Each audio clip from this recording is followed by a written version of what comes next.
James West here reporting from Houston, Texas for Climate Desk. Now, one of the biggest uncertainties in climate science right now is the role of clouds. What better way to work that part out than flying right through them? That's what NASA scientists aboard this airplane think. Welcome to NASA's biggest airborne laboratory. You're coming with us today on an 8-hour NASA flight mission. When you read these big IPCC climate assessments, what's the biggest uncertainty? There's two, right? The role of aerosols and clouds. Clouds is probably bigger than aerosols. That is a piece of a puzzle that right now we are missing. You can't get the models right if you don't understand the chemistry and the process. Now we're being told we've got to get on. The doors are about to shut, so let's go aboard.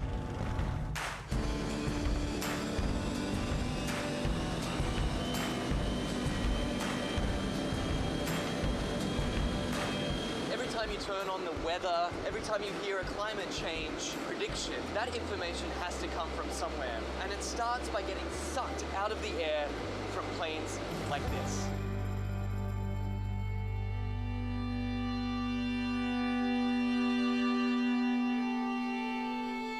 So this mission is to try to understand the emissions from the surface, so mostly biogenic emissions, so from trees and other plants.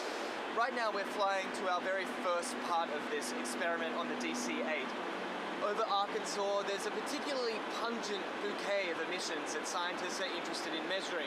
Well, these emissions lead to both aerosols and to molecules that both destroy and create ozone. So these are very important things to understand for climate studies.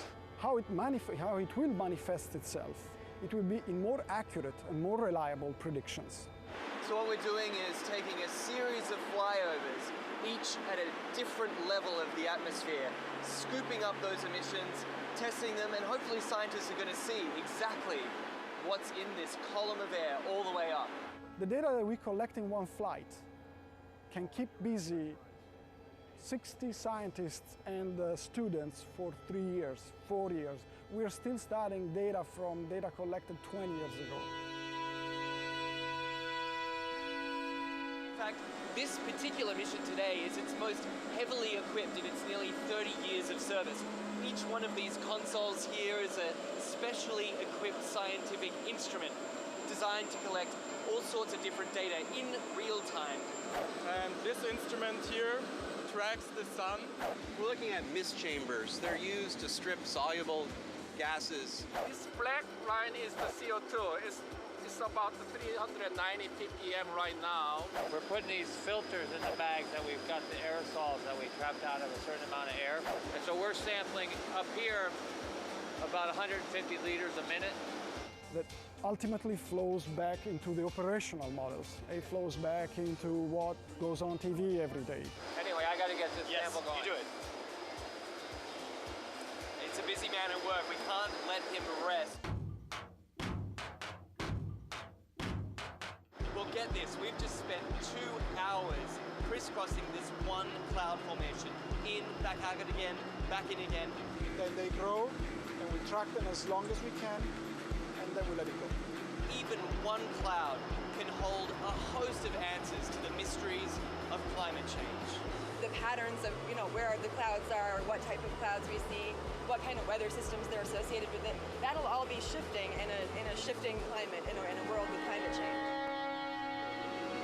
Then the big spark is this, is when we actually get the meat on the grill.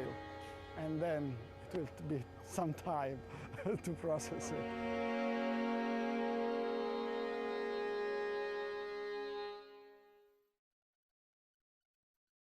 What the frack? What the frack? What the frack? What the frack? President Obama, are you fracking kidding me? Reopen the EPA studies in Texas, Wyoming, and Pennsylvania. Fracking pollutes our oceans. Fracking poisons our water. Fracking makes climate change worse. Fracking relies on toxic chemicals that cause cancer. Ban fracking now. Ban fracking now. Go on.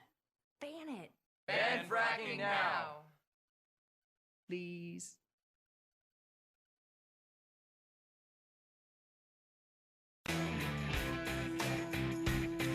Hey friends and neighbors, happy Tuesday. Here we go, Tuesday, November 3rd. Can you believe it?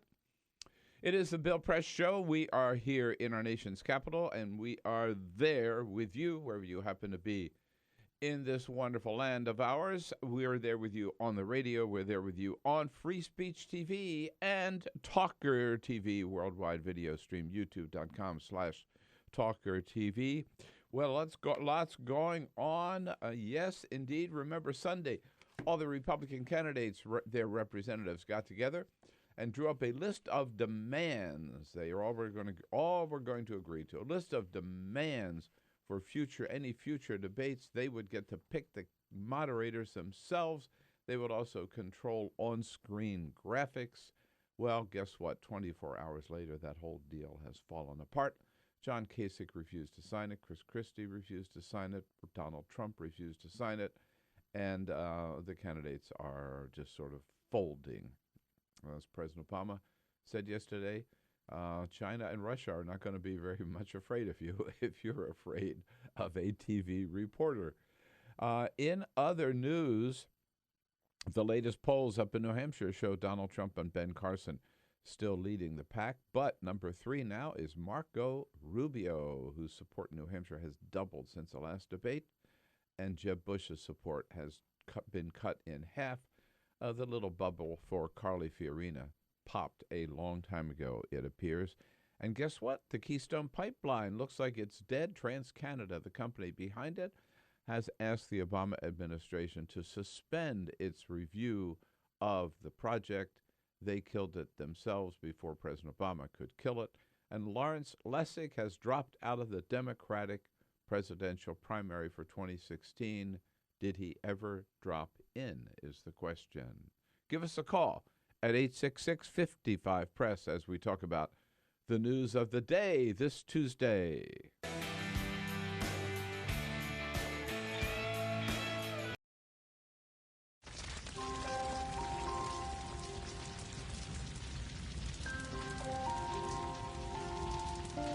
A single ember that escapes from a wildfire can travel more than a mile. That single ember can ignite and destroy your home or even your community. You can't control where the ember will land, only what happens when it does. Get Fire Adapted now at fireadapted.org. Columbine, Virginia Tech, Tucson, Aurora, Fort Hood, Oak Creek, Newtown. Newtown, Newtown. Newtown. How many more? How many more? How many more colleges? How many more classrooms? How many more movie theaters? How many more houses of faith? How many more shopping malls? How many more street corners? How many more? How many more? Enough. Enough. Enough. Enough. Demand a plan. Right now. As a mom. As a dad. As a friend. As a husband. As a wife. As an American. As an American. As an American. As a human being. For the children of Sandy Hook. Demand a plan. No more lists of names. It's not too soon. It's too late. Now is the time. Before we all know someone who loved someone on that list. No more lists. No more. Who they might have been. No more. If we had just done something yesterday. It's time. We can do better than this. We can do better than this. It's time. It's time. It's time for our leaders to act. Demand a plan. Right now. Right now. You! Demand it! Enough. Enough. Enough. Enough.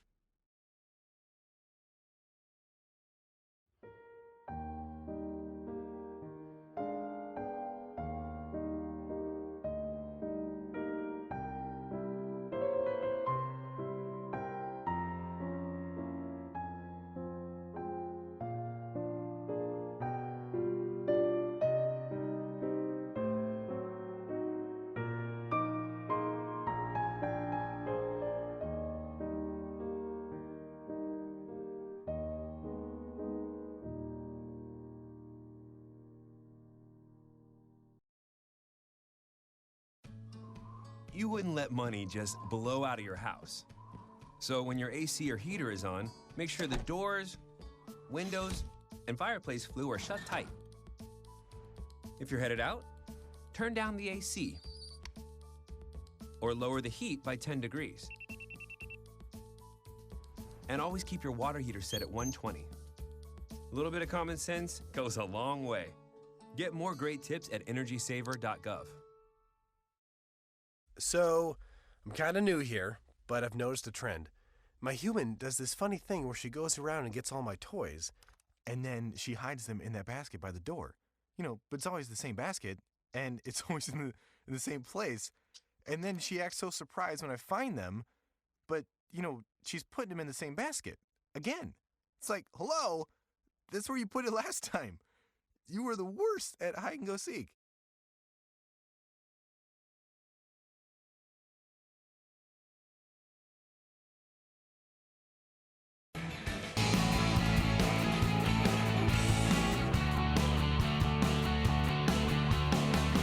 Broadcasting around the nation, on your radio, on your TV, and online. This is the Bill Press Show. Don't look now, but it looks like the Keystone Pipeline is dead. TransCanada pulled the plug yesterday. I asked the Obama administration to just stop even considering it. What do you say, everybody? Good to see you today, this Tuesday, November 3rd. It is the Bill Press Show. We are here in Washington, D.C. We are there with you everywhere in this great land of ours, bringing you the news of the day, bringing you up to date on all the stories of the day, and looking forward to hearing from you about what you think about it. You know the number. Give us a call at 866-55-PRESS. We're here with you on your local progressive talk radio station. Hello, hello, out there in Radio Land. Yeah. We're looking at you, too, on Free Speech TV and worldwide on a video stream, youtube.com/TawkrTV. So you can listen, you can watch, you can talk, you can really get into it. And we hope you will do all three of the above on this Tuesday, November 3rd. With our team here in place, Peter Ogburn and Jamie Benson. Hello, Bill.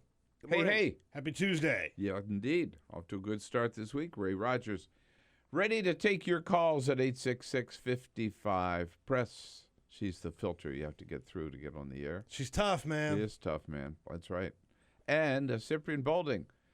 He's not so tough. He just puts anything that's sitting here on television. That's it. Just, no matter how ugly we are. But we're there with you. Thank you. Thank you, Cyprian. Yes, indeed. So, Peter, are you one of those parents that come back from Halloween and then eat your kids' Halloween candy? Yeah, I am. Yeah, there you go. Of course I am. No, I'm not going to deny that, of course. In fact, this year, he made sure that we all ate his I brought some in for everybody. Right, you did. Yeah. Yes, That's like the greatest grift as a parent is, I really got to inspect this to make sure that it's all safe for you to eat. Yes. And then you go in and you take, 4 or 5 pieces that you want. Mm-hmm. Right. And then every day you just take a little bit more, right. a little bit more, a little bit more. Yeah. Well, Jimmy Kimmel does every year the little trick of the parents telling their kids, "I ate all your candy." Oh yeah. Oh yeah. Oh man. And it's always funny. He did it again this year. Here, just a couple of kids' reactions.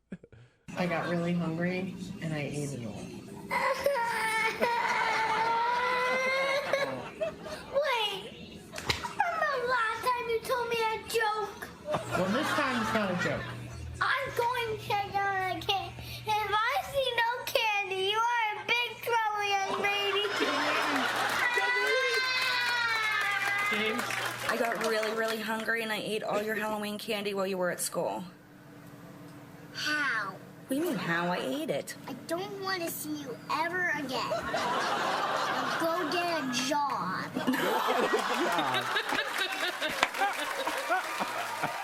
That's pretty great. I love that one. That's pretty great. Go get a job. Go get a job. Oh, man. What a cruel thing to do. Yeah. Yeah, I hate that joke. He does it at Christmas, too, and he goes, "Oh, we lost all of your presents." And then they film the kids getting all upset. I hate that. You know what I do? These kids had a good comeback, though, both of them. Yeah. Mm-hmm. I love he hit her with a young lady. Yeah. You're in big trouble, young lady. I always use Halloween as a teachable moment to show my kids how taxes work. and I take. Yeah.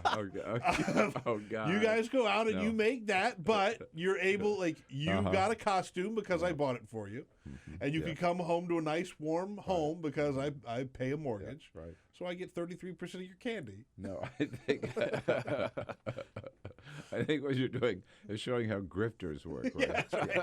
Yeah, you're not wrong. Or how the homeless work. They just put out their hand. Yeah. Brother, can you spare some candy? You got it. All right, on a big Tuesday, lots going on here today. Arthur Delaney will be here, as well as Igor Volsky, of course, on a Tuesday. Igor a little later than he normally does. We had wanted to make room for the one and only Bob Woodward, who's got his 18th book out, believe it or not, and every one of them a blockbuster. He'll tell us all about this one, about the man who told the world about the taping system in the Nixon White House. And Hadas Gold will be here from Politico as well.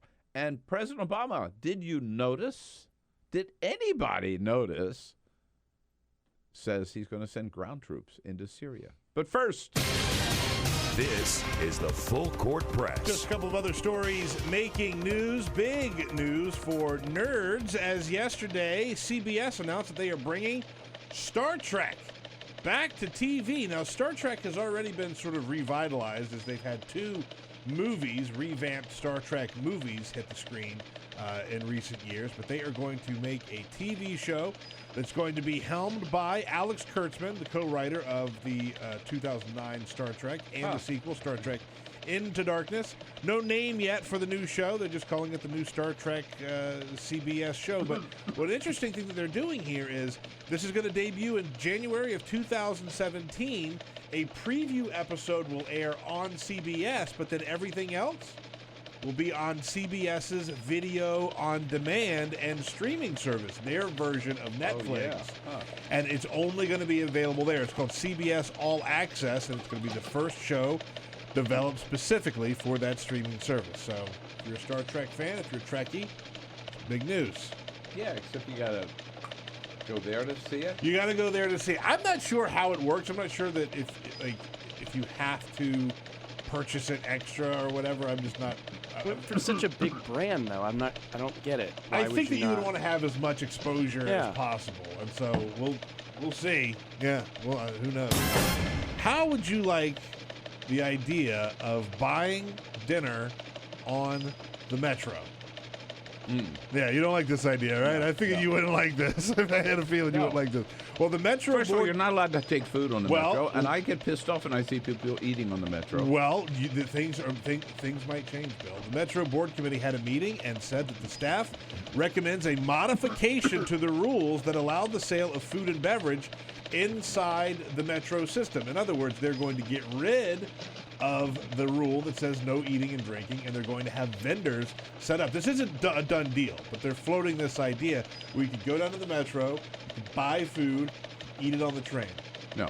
Yeah, you know no, what? absolutely No. not. No. I am so against this idea. No, because you know what's going to happen? You're going to have candy wrappers, potato chip bags, rats and roaches everywhere now. Soda containers all over the place, and rats crawling all over you. Yeah, I think it's a terrible idea.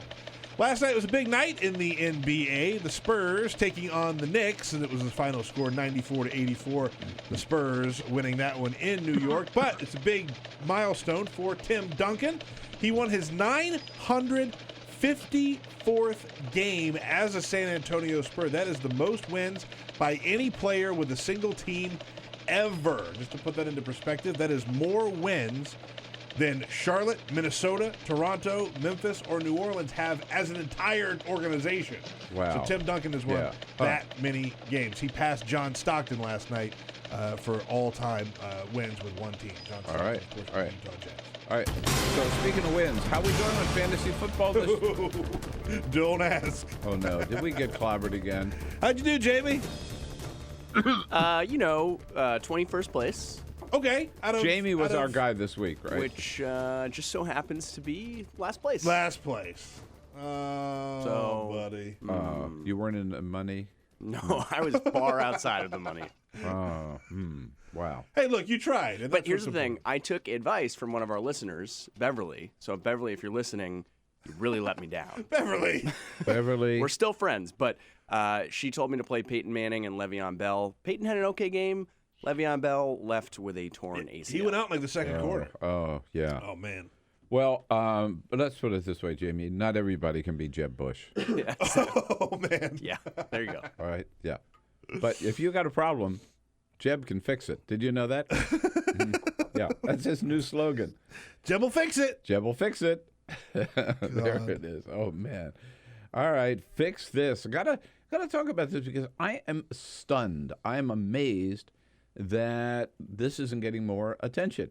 And that is the fact that we are now sending ground troops into Syria to combat well, careful there. The alleged purpose is to assist other ground forces in combating combating ISIS inside of Syria. So assisting the Syrian rebels, assisting the Kurds in their battles against ISIS and their attempt to push ISIS back. This is direct contradiction from what we were always told. Remember, I've got a column about this in The Hill this morning, thehill.com. You can read the whole thing. But back on August 20, at the White House, President Obama talking about how we were going to go after ISIS, he said, quote, "We're not considering any open-ended commitment. We're not considering any boots-on-the-ground approach." A couple of weeks later, September 7, President Obama said, quote, at the White House, "What we're talking about is not an open-ended intervention. This would not be another Iraq or Afghanistan. There would be no American boots on the ground." But the president said at the time that we were going to go after ISIS with airstrikes. They started, remember, in Iraq, and then they expanded into Syria a couple of months later. And we've been bombing them ever since for over a year, well over a year now.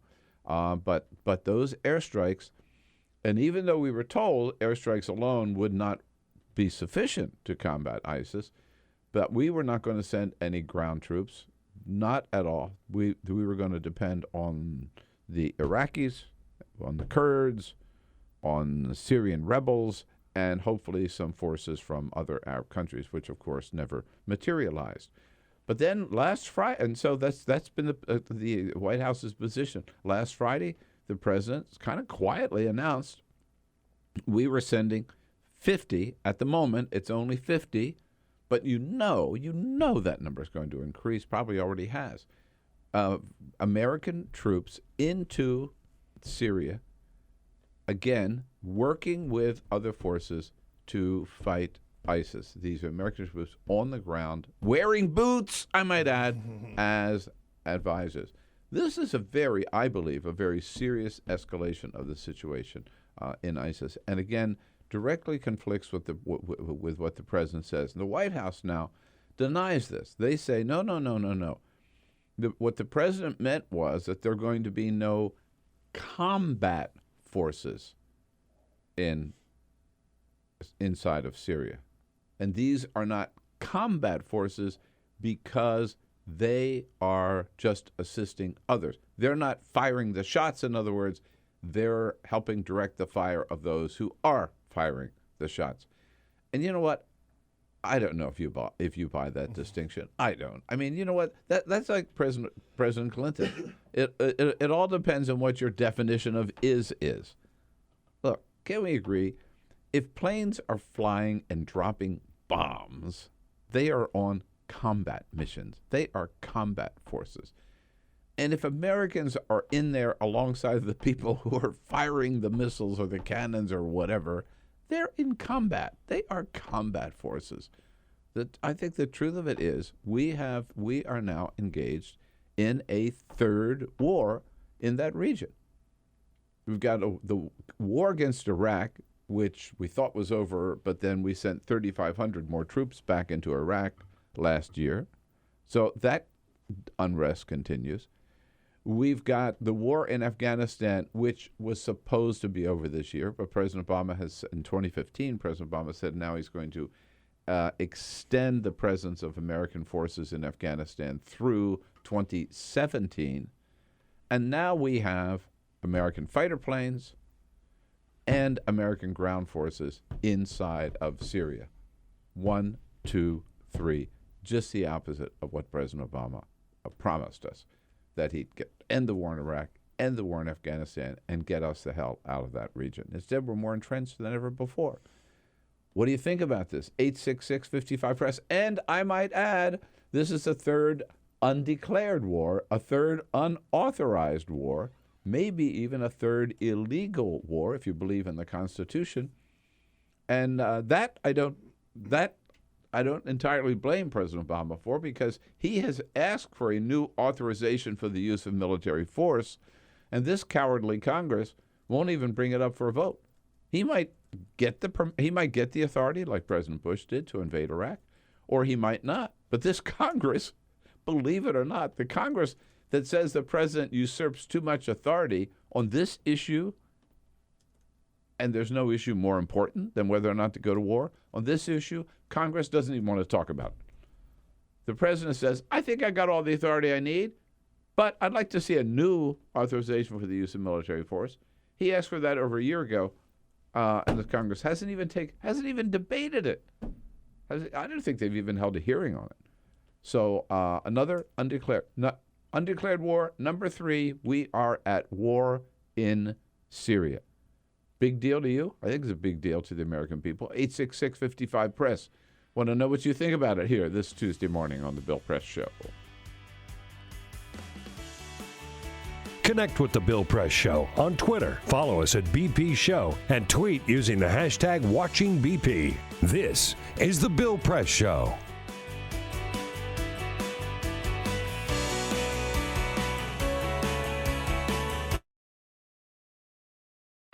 This is my computer. This is your computer. Let's go on the internet. Let's go. Click it. Yes. Okay.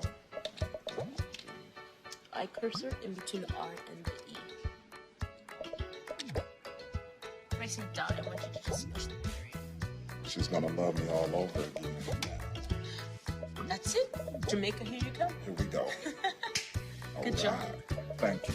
Thank you. And I did it by myself. Feel smarter. So, I'm kind of new here, but I've noticed a trend.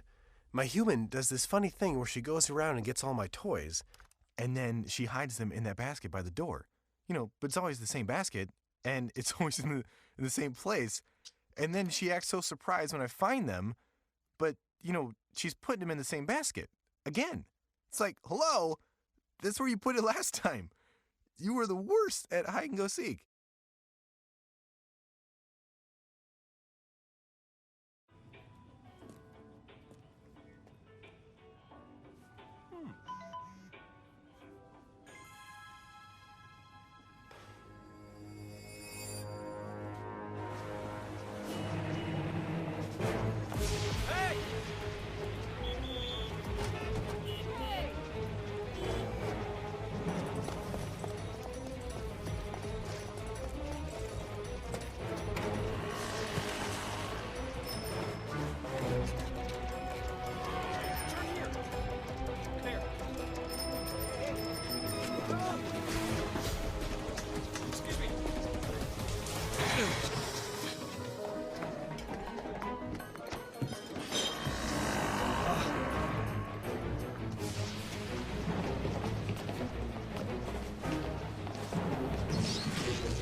So, same time next week? Well, of course. Put away a few bucks, feel like $1 million. For free tips to help you save, go to Feed the Pig.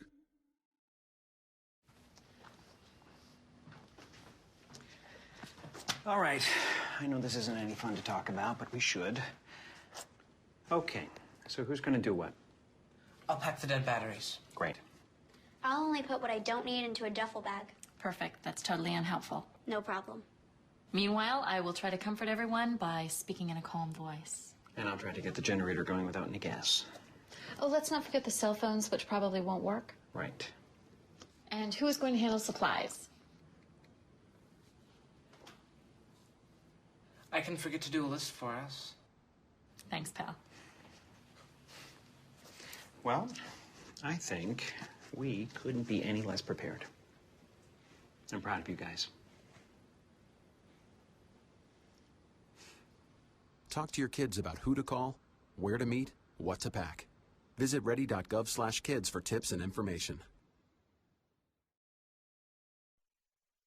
Hey, thanks for stopping by. You know, I followed your character since the first episode. I'm a big fan.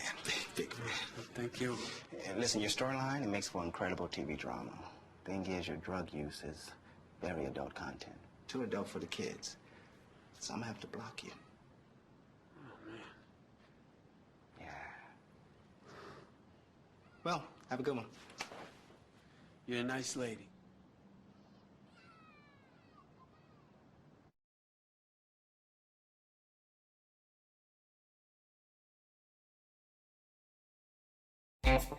Seen on Free Speech TV and online on TawkrTV. This is the Bill Press Show.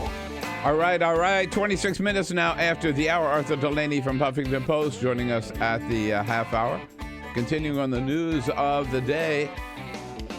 I find it hard to believe that the president can up the ante in Syria the way he did on Friday. I mean, you might say, well, it's only 50 troops, but you know that's going to increase. But we have introduced ground troops into Syria.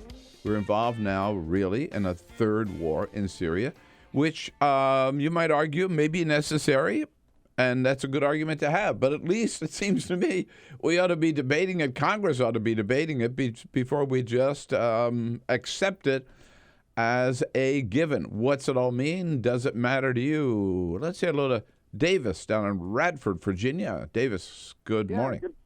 Good morning.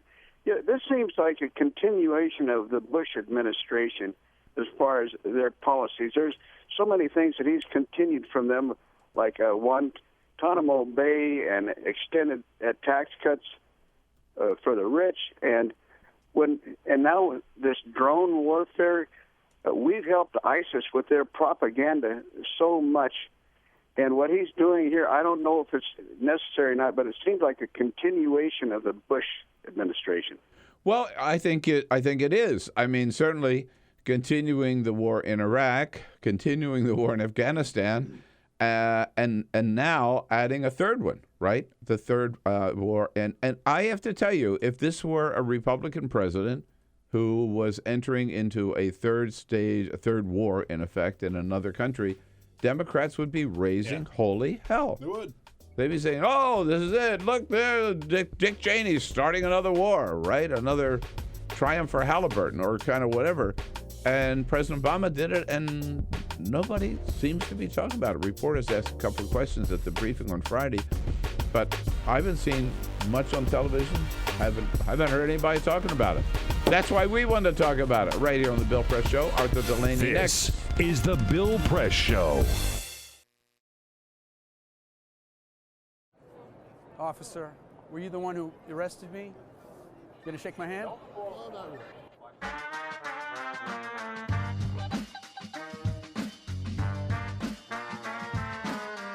So I got invited to host a vigil called Carry the Names.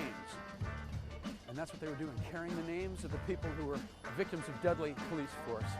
Michael Brown, Eric Garner, Akai Gurley. I got a motion from Dragonfly from Stop Shopping Choir, and I started preaching. I preached up a storm as best I could, but about a minute and a half into my sermon, the place was flooded with police, Homeland Security, National Guard, state troopers, and I was pushed over and handcuffed so fast, down in the jail, down in the basement. Before you know it, I was out the door, put in prison overnight. The next morning, I'm in court. The same thing happens. I'm just rushed out of there. Then our lawyer, Wiley Steckler, gives me this iPhone, and there, in black and white, in the Gothamist, a popular paper, is this charge by Adam Lisberg, the MTA law enforcement spokesperson for this grand place. His quote is that I, Reverend Billy, physically attacked a police officer. Unbelievable. The feeling of being robbed of my work and life and identity, just the fiction. I did not touch anybody. I did not look. I know how to do this. I'm trained in nonviolence. I did not do anything. It was right here. It was right here. It happened right here. I was simply arrested while I was speaking and taken away, and that's it. The cold feeling in my city, the city that I love, that city spokespersons whose salary I pay for with my taxes, that they would say this. I can just feel the rending apart of the community, that we are not that close. We're not. They are willing to say this, and they think that they can just say anything about anybody and get away with it.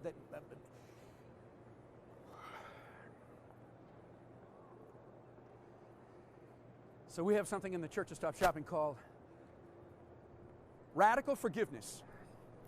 Amen? I forgive the police. We gotta love them too. Cops and bankers love their mothers, but I'll stay radical. Love their brothers. We gotta love them too. But we'll wake up every morning forgiving each other, reaching out, touching, telling stories, having humor, being in a community together, sharing our children, sharing the streets, sharing the climate, being in this city together.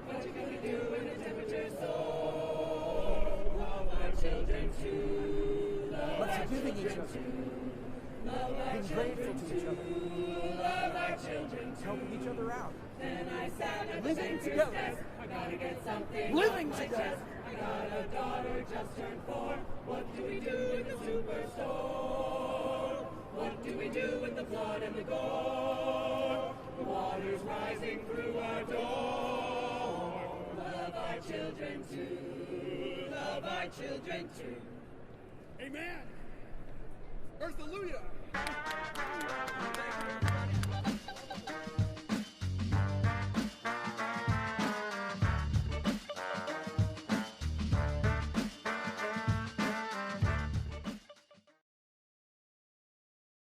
The average text takes your eyes off the road for nearly 5 seconds. At highway speeds, that's enough time to travel the length of a football field. Stop the texts, stop the wrecks.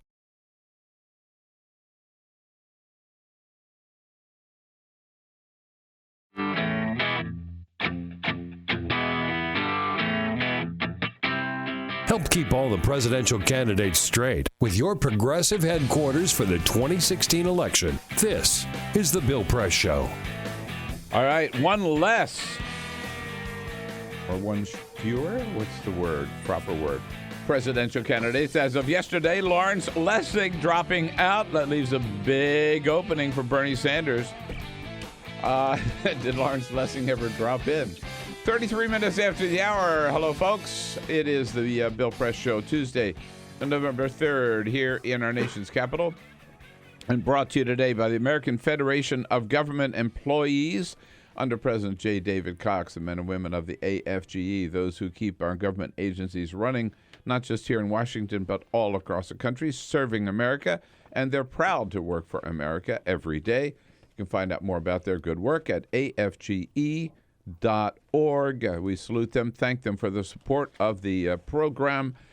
And the latest in the political world is Jeb Bush announcing yesterday he's going to restart his campaign with a whole new slogan. Jeb will fix it.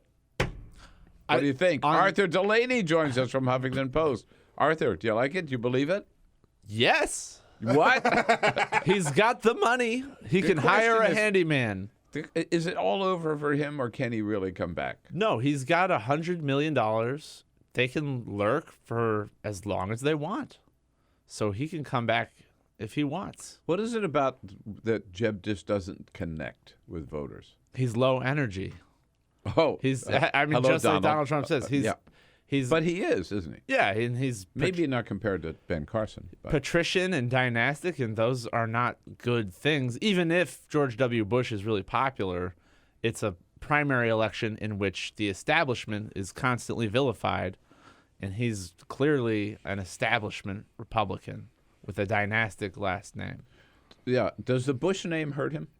Yes. It hurts and it helps. I mean, it opens him up for jabs from people like Donald Trump. The name and recognition, yeah. Yeah. The association with his brother can be positive. For instance, he keeps saying, my brother kept us safe. He's not just saying it because it's wrong. He's saying it because it's poll tested. Because they have so much money, they can poll test anything and hang around and not have to fire everybody for a long time. See, the financial pressure is what pushed out Scott Walker and other people who are leaving. Like, they can't do it. They need money. They had PAC money, but they didn't have day-to-day money. You can't grab that PAC money to pay your staff. The first debate certainly helped Donald Trump. The second debate helped Carly Fiorina. The third debate helped Marco Rubio. If there's one person who's been hurt by all three debates, I believe it's Jeb Bush. Oh, absolutely. Marco Rubio just savaged him He did, in that encounter, like everyone said. So Jeb has got to up his game on the debate level, right? That's explicitly the connection his campaign is making between his new logo and his bad performance. I can fix it. I'll fix my debate performance. Oh, he's not just talking about fixing the country. He's talking about fixing his own campaign. It's absolutely a slogan for the moment that he's in. Jeb can fix it. It's clever. Yeah. Jeb will fix your leaky faucet, and he will fix his leaky campaign. The rain came off my pudding can. Take my penknife, my good man. Jeb will fix it. Check his Angie's List rating. Yeah. Jeb can fix it. Well, it's an interesting twist in the sense of a candidate admitting that he hasn't connected, he hasn't really performed the way people expected him to. He recognizes that, and I'm therefore admitting it and promising to fix it. Yeah, on a personal level, it's sort of plucky, and you can't hate it. Right. And even if you think it's stupid, hey, at least it's really funny. It is that. Thank you for providing entertainment, at least. The question, I guess, is what do the big donors behind Jeb think? Is it enough to convince them that there's still life in this turkey? He's talking to them, but look, clearly, and his spokesman said on Twitter last night, look, we know we're going to have terrible polling for a little bit right now. And all you need to do is look back at the last presidential election to see that there's this period where Mitt Romney was in the wilderness of polls. Yeah. While right, yeah. a different front runner was in the spotlight each time. Right. And even though it was just one guy all summer, Donald Trump, it's the same. It's the same. It's Ben Carson, actually. Coincidentally, in this time in 2011, in November 2011, it was Herman Cain. Right. I mean, they both happen to be African American. They're completely different people. But the point is, it's a primary process where they go from person to person, not wanting to settle on the establishment guy who might give them one of the best opportunities to beat Hillary Clinton. There's a perfect parallel. There really is, if on one level at least, between Mitt Romney and Jeb Bush. I mean, you're right. I remember we laughed about the time. It was Michelle Bachmann's week. It was Herman Cain's week, right? Who else was in there, right? And in the end, it was Rick Santorum's week. Every one of them had a chance to be number one, right, at some point. Romney just sort of plodded through, right? And he was the last one standing. That's right. And so... So you could see the same thing happening this year. It's just that, I don't know, Jeb doesn't seem to have as much going for him as Mitt Romney did. And Romney withstood massive attacks. Newt Gingrich blasting him in pretty funny TV ads, and Newt Gingrich just ran out of money and is still, to this day, has not paid $4 million worth to the people who are making signs and TV ads for him, which is historically incredible. But anyway, Mitt could last. Jeb can probably last if everything we've heard about the fundraising is true. So the tortoise approach might actually end up working. At one time, I was convinced. I remember telling him this the last time I saw him, which was in March in Las Vegas, that he was going to be the nominee. Just now, I'm not so sure. No, I'm not sure he's going to be the nominee. I'm just saying he can stay. He'll be there until he the doesn't have to leave like Scott Walker did. But Marco Rubio did perform really well in that debate, and like you said, I thought it did him a huge favor. Maybe he will be the nominee. I don't think it will be Donald Trump or Ben Carson. If I were to bet today, I would bet on Marco Rubio. Yes. Speaking of betting, yes, we had a bet. We had a bet. Oh, that's right. You weren't here last week. No, you weren't here last week. Yeah, we had a bet. Here. And when I was here to collect my winnings last week, you weren't here. Sabrina Siddiqui was here, and this is a pattern. This is a pattern. I think I had a bet with you over a government shutdown or something. But we talked about that bet. I think I won this bet. Excuse me? All right. I have to be honest with you. I went and I checked the tape. You owe Arthur $1. What was the bet? It was about Joe Biden getting into the race. And you, at the time that you and Arthur made the bet, you maintained that he was going to get in. And then like one day later, he dropped out. I have a crystal ball. Everything I'm saying right now is very smart and great. Did you say that Biden was going to drop out? Was not going to run? Yeah, there's no way he was going to run for president. To me, it was clear. I just want to point out, first of all right, I pay my bets at least as long as you not can $10,000. We don't have to pay right now. You can give me $1. Somebody else talk because I got to get off the microphone. Oh, you're going to get that. You've got this is what? How many bags of pennies does he have? What is he, 0 for 2 now with bets with you? I think this is the second bet he's made with you, and the second time he's The first time he paid me in I coins. only carry 50s. Look, he's rifling. Do you need me to make change? Do you have change for a 5? I've got a single somewhere, I think, if you guys don't have it. Then I'll owe you. No, I don't have change. You can pay me $1.25 next week. He's putting interest on it. Yeah, that's a lot. With penalties and interest. That's a lot of interest. Wait a minute. He doesn't want to pay the interest. I want to see. I don't think I have any coins in here either. So you should pay him in 100 pennies. I know. He did that last time because he was on the way to Coinstar. There's a quarter. Oh, okay. We're As getting a there. deposit. I'll take that as a down payment. Yeah, All right, that's a down payment. Good faith down payment. Yeah. All right. Wait. It's the real thing. There's a penny. All right. You get there. 26 cents. Warmer. I'll just leave this here. Warmer. I'll just leave this here. All right. So. All right. Well, you're almost there. The Delaney now. Retribution Fund. All right. All right. Now, I just want you to know, though, that this bet is not over. Okay. Oh. Because Double or nothing. Double it down. Biden could still get in. Oh. Yo. He could. If something happens to Hillary, Biden is in. What do you mean if something happens? Like she know. falls off a cliff? She's indicted. Oh. I don't think she will, but I mean, something. Who knows? If Hillary Clinton's indicted, that would really be something. Yeah, right. But with the Clintons, Lots of fun. With the Clintons, you never know what's coming next. Yeah. There's a long time between now and November 26th. All right, well, we won't make a 16th. bet on it, but words of wisdom. I'm going to pay my bet, but I just want you to know, in the end, I still may be proven correct.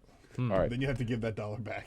We have a new Speaker of the House, too. Arthur Delaney and Huffington Post have been talking about Paul Ryan and what to expect once he clears all the smoke out of... How much are we going to have to pay is what I want to know to get the smoke out of John Boehner's old office so Paul Ryan can breathe. We're here with Arthur Delaney from Huffington Post, settling scores. 866-55-PRESS. Get social with Bill Press. Like us at facebook.com/Bill Press Show. This is The Bill Press Show.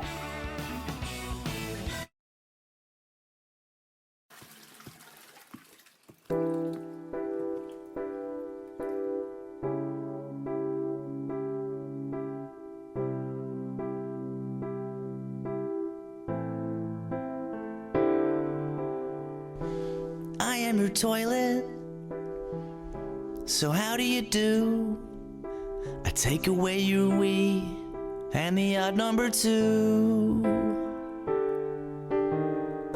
For a quiet moment, I'll always be there, bringing you troubles. You don't even have to care. Oh, think about the things you put me through. Things you put me through that I've been through you. Stuff from your body I'll happily take. Liquid or solid, whatever you make. When you think of all the things that I do, it's time to say thanks to your Lou. If I wasn't there anymore, you can only imagine disaster. I am a lifesaver, and that is not a lie. Where I don't exist, thousands die. So next time you have to do a poo or a wee, thank the sanitary saints that you have me. When you think of all the things that I do, it's time to say thanks to your Lou. La la la la la la la la la la. La la la la la la la la la. It's time to say thank you to your Lou.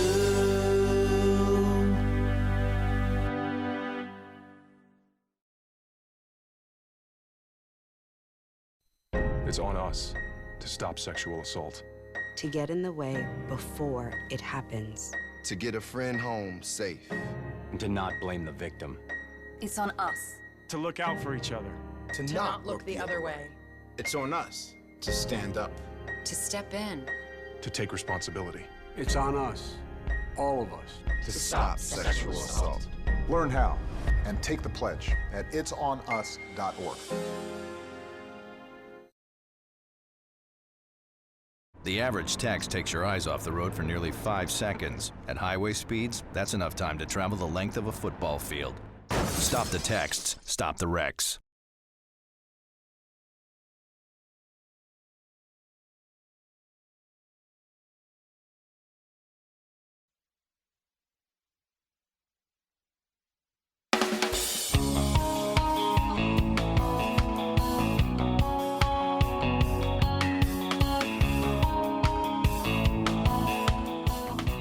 The most valuable morning radio show, according to The Nation magazine. This is The Bill Press Show. 12 minutes before the top of the hour, here with Arthur Delaney from Huffington Post, HuffingtonPost.com.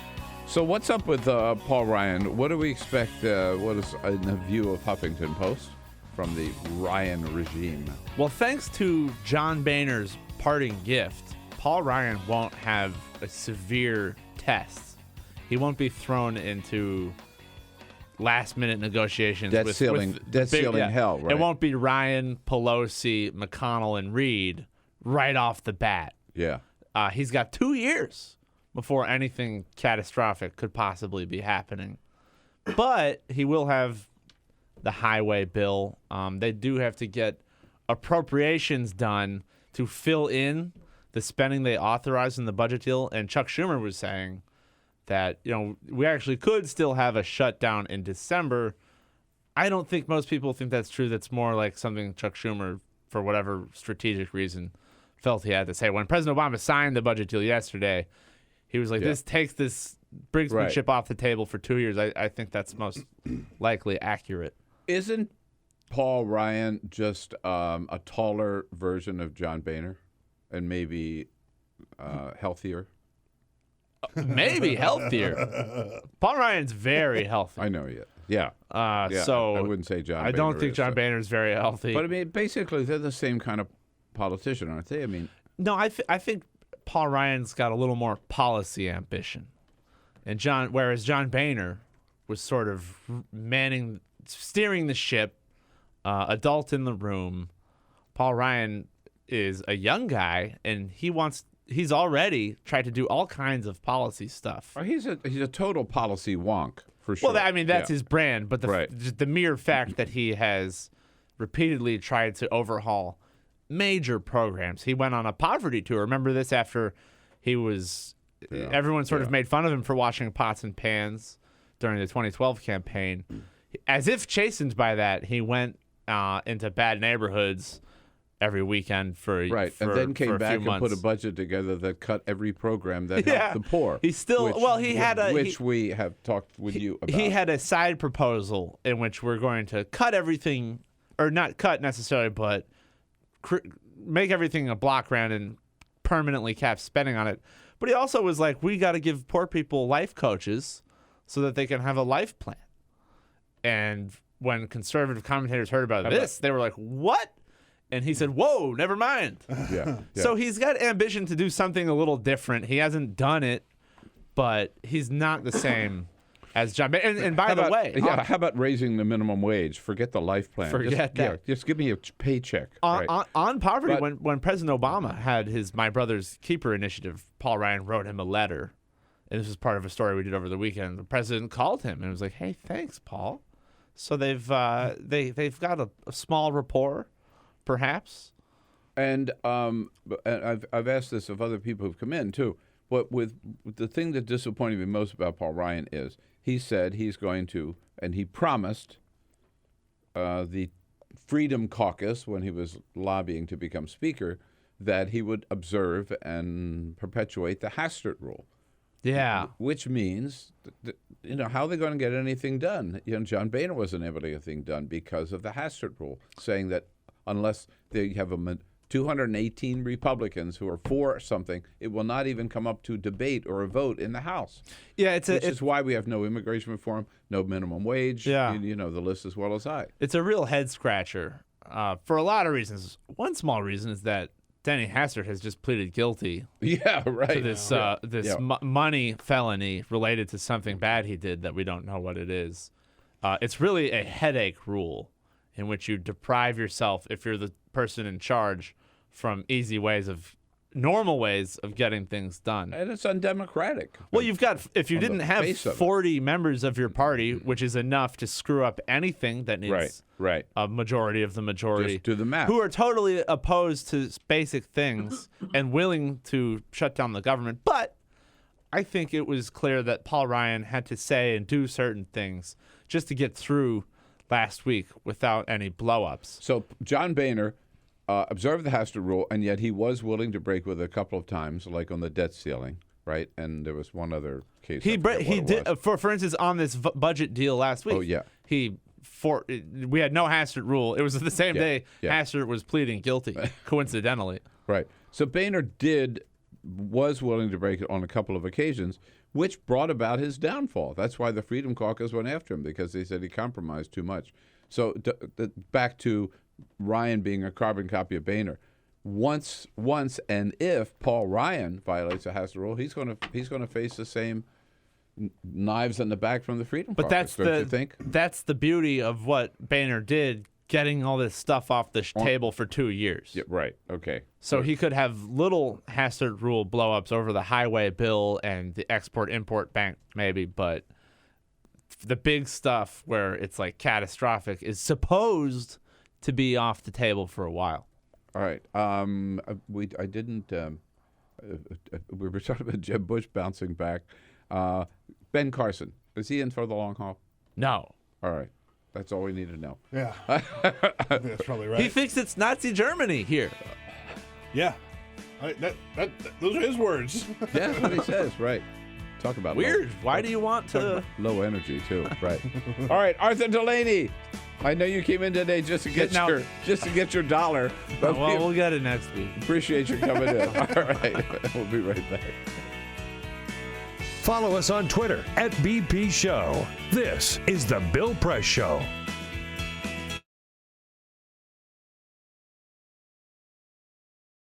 We came here to Foster City, where we're going to watch UC Berkeley, a University of California SWAT team, do a hostage rescue scenario.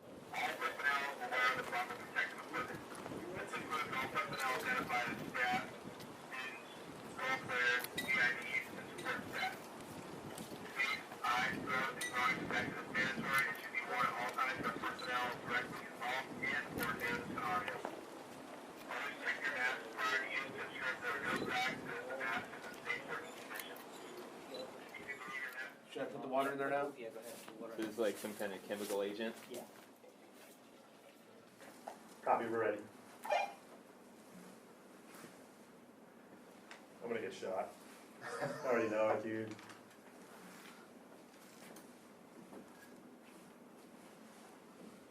Fiend's yelling at me.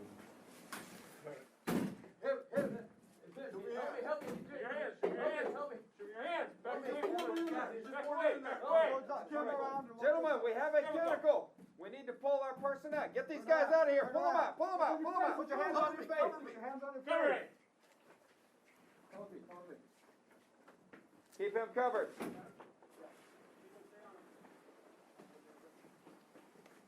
Your head up. He's got a shotgun back there. That's all right. Keep his hands up where we can. Hands on your face. Hands on your face. On your face. Someone cover me. I got a holster up, bro. Okay, pull him around the corner. Pick him up. Get him out of the building. Quickly. We've got this. Let's get that guy out of there. You, come towards us. Keep your hands on your face. Turn around. Face away from us. Back towards us. Quickly. Back up towards me. Quickly, quickly, quickly. Pull him out of the room. We're exfilling, Billy. Yes, we are exfilling. It was actually around 92, 94. There was an attack on the chancellor at his residence, which is on campus. Okay. And we realized at the time that we didn't have any resources to deal with that kind of threat when it took place. Okay. So, and I think about 15 years before, they had some kind of semblance of a SWAT team. So they regenerated the idea of activating a SWAT team. And then since then, you guys have kind of branched out to doing what kind of stuff? Well, since then, we train for everything. We train for every eventuality, barricaded subjects. Like I said, most of what we do is high-risk warrants. Okay. And it's something like it could be like a mugging kind of thing, just like on the street. Depends. Or I mean, a mugging, but if it's armed, particularly. Right, an armed mugging. Yeah. Right. Okay. Exactly. Okay. And then obviously we're looking for training for anything else. That we might be faced with. And that's what's great about Urban Shield is we couldn't duplicate this on our own.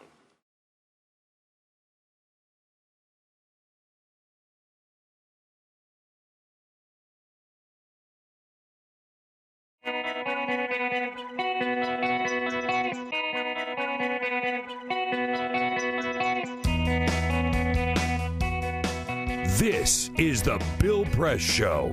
Legendary journalist Bob Woodward at the top of the next hour here on the Bill Press Show. Peter. I know Jamie's not going to like this, but yesterday Donald Trump brought in his favorite football player, Tom Brady, into the conversation again yesterday. Donald Trump was giving a speech, and he said that the U.S. needs the Tom Brady of negotiators to figure out this Iran deal. No more of this association. Yeah, like and who was he referring to maybe as the Tom Brady of negotiators? Yeah, right. Yeah, there you go. So those two are getting along quite well. Yeah. So there's a lot of lateral passes going on here. If that's what you want to call it. Right. You got it. Bob Woodward on his latest book about the Nixon administration, top of the next hour. This is the Bill Press Show.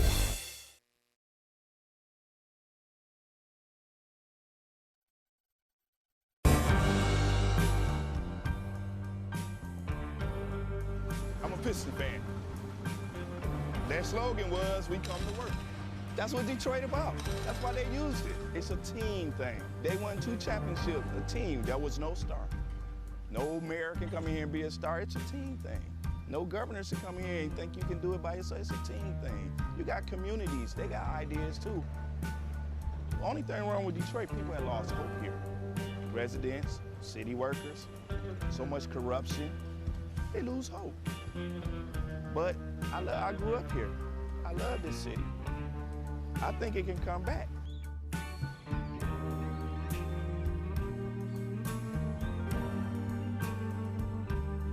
Been working for the city 24 and a half years. Within the last 10 years, we took 4 pay cuts, and then an additional 10% wage cut.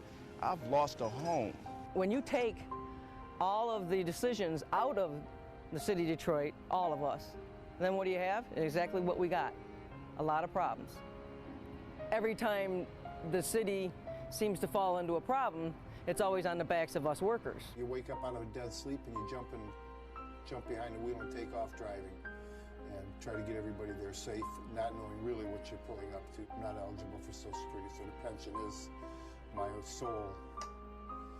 sole salary at this point.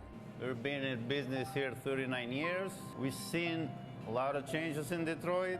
The area was a lot of industry, a lot of city workers. It's getting very tough for the city workers. It's getting tough for us as a business people. Response times are increasing because of the closing of companies, which takes your insurance rate through the roof. So all the things that affect us affect the citizens.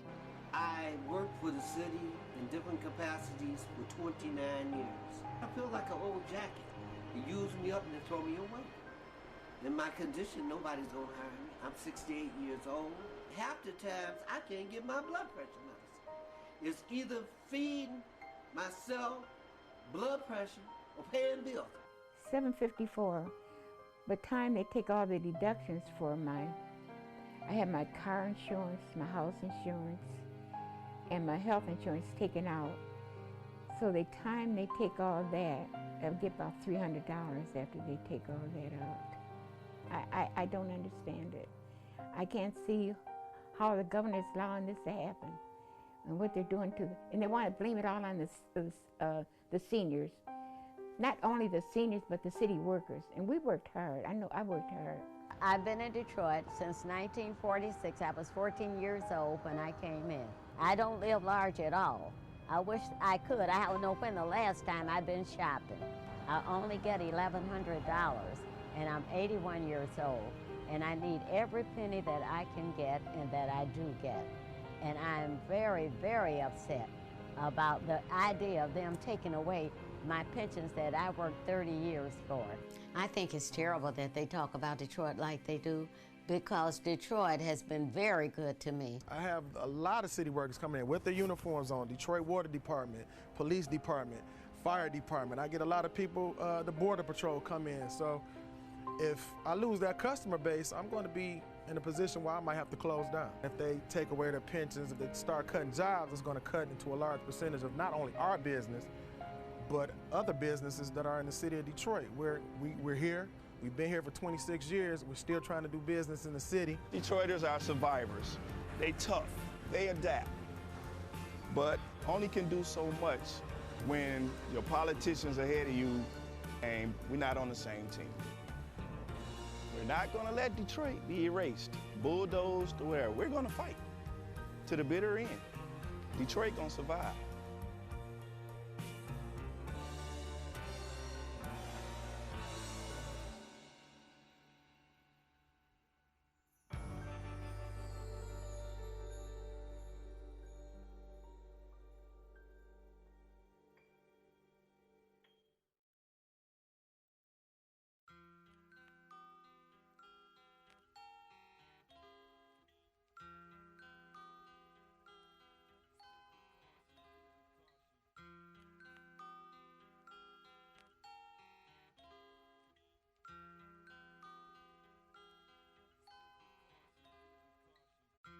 Just this month, my bill was like $138.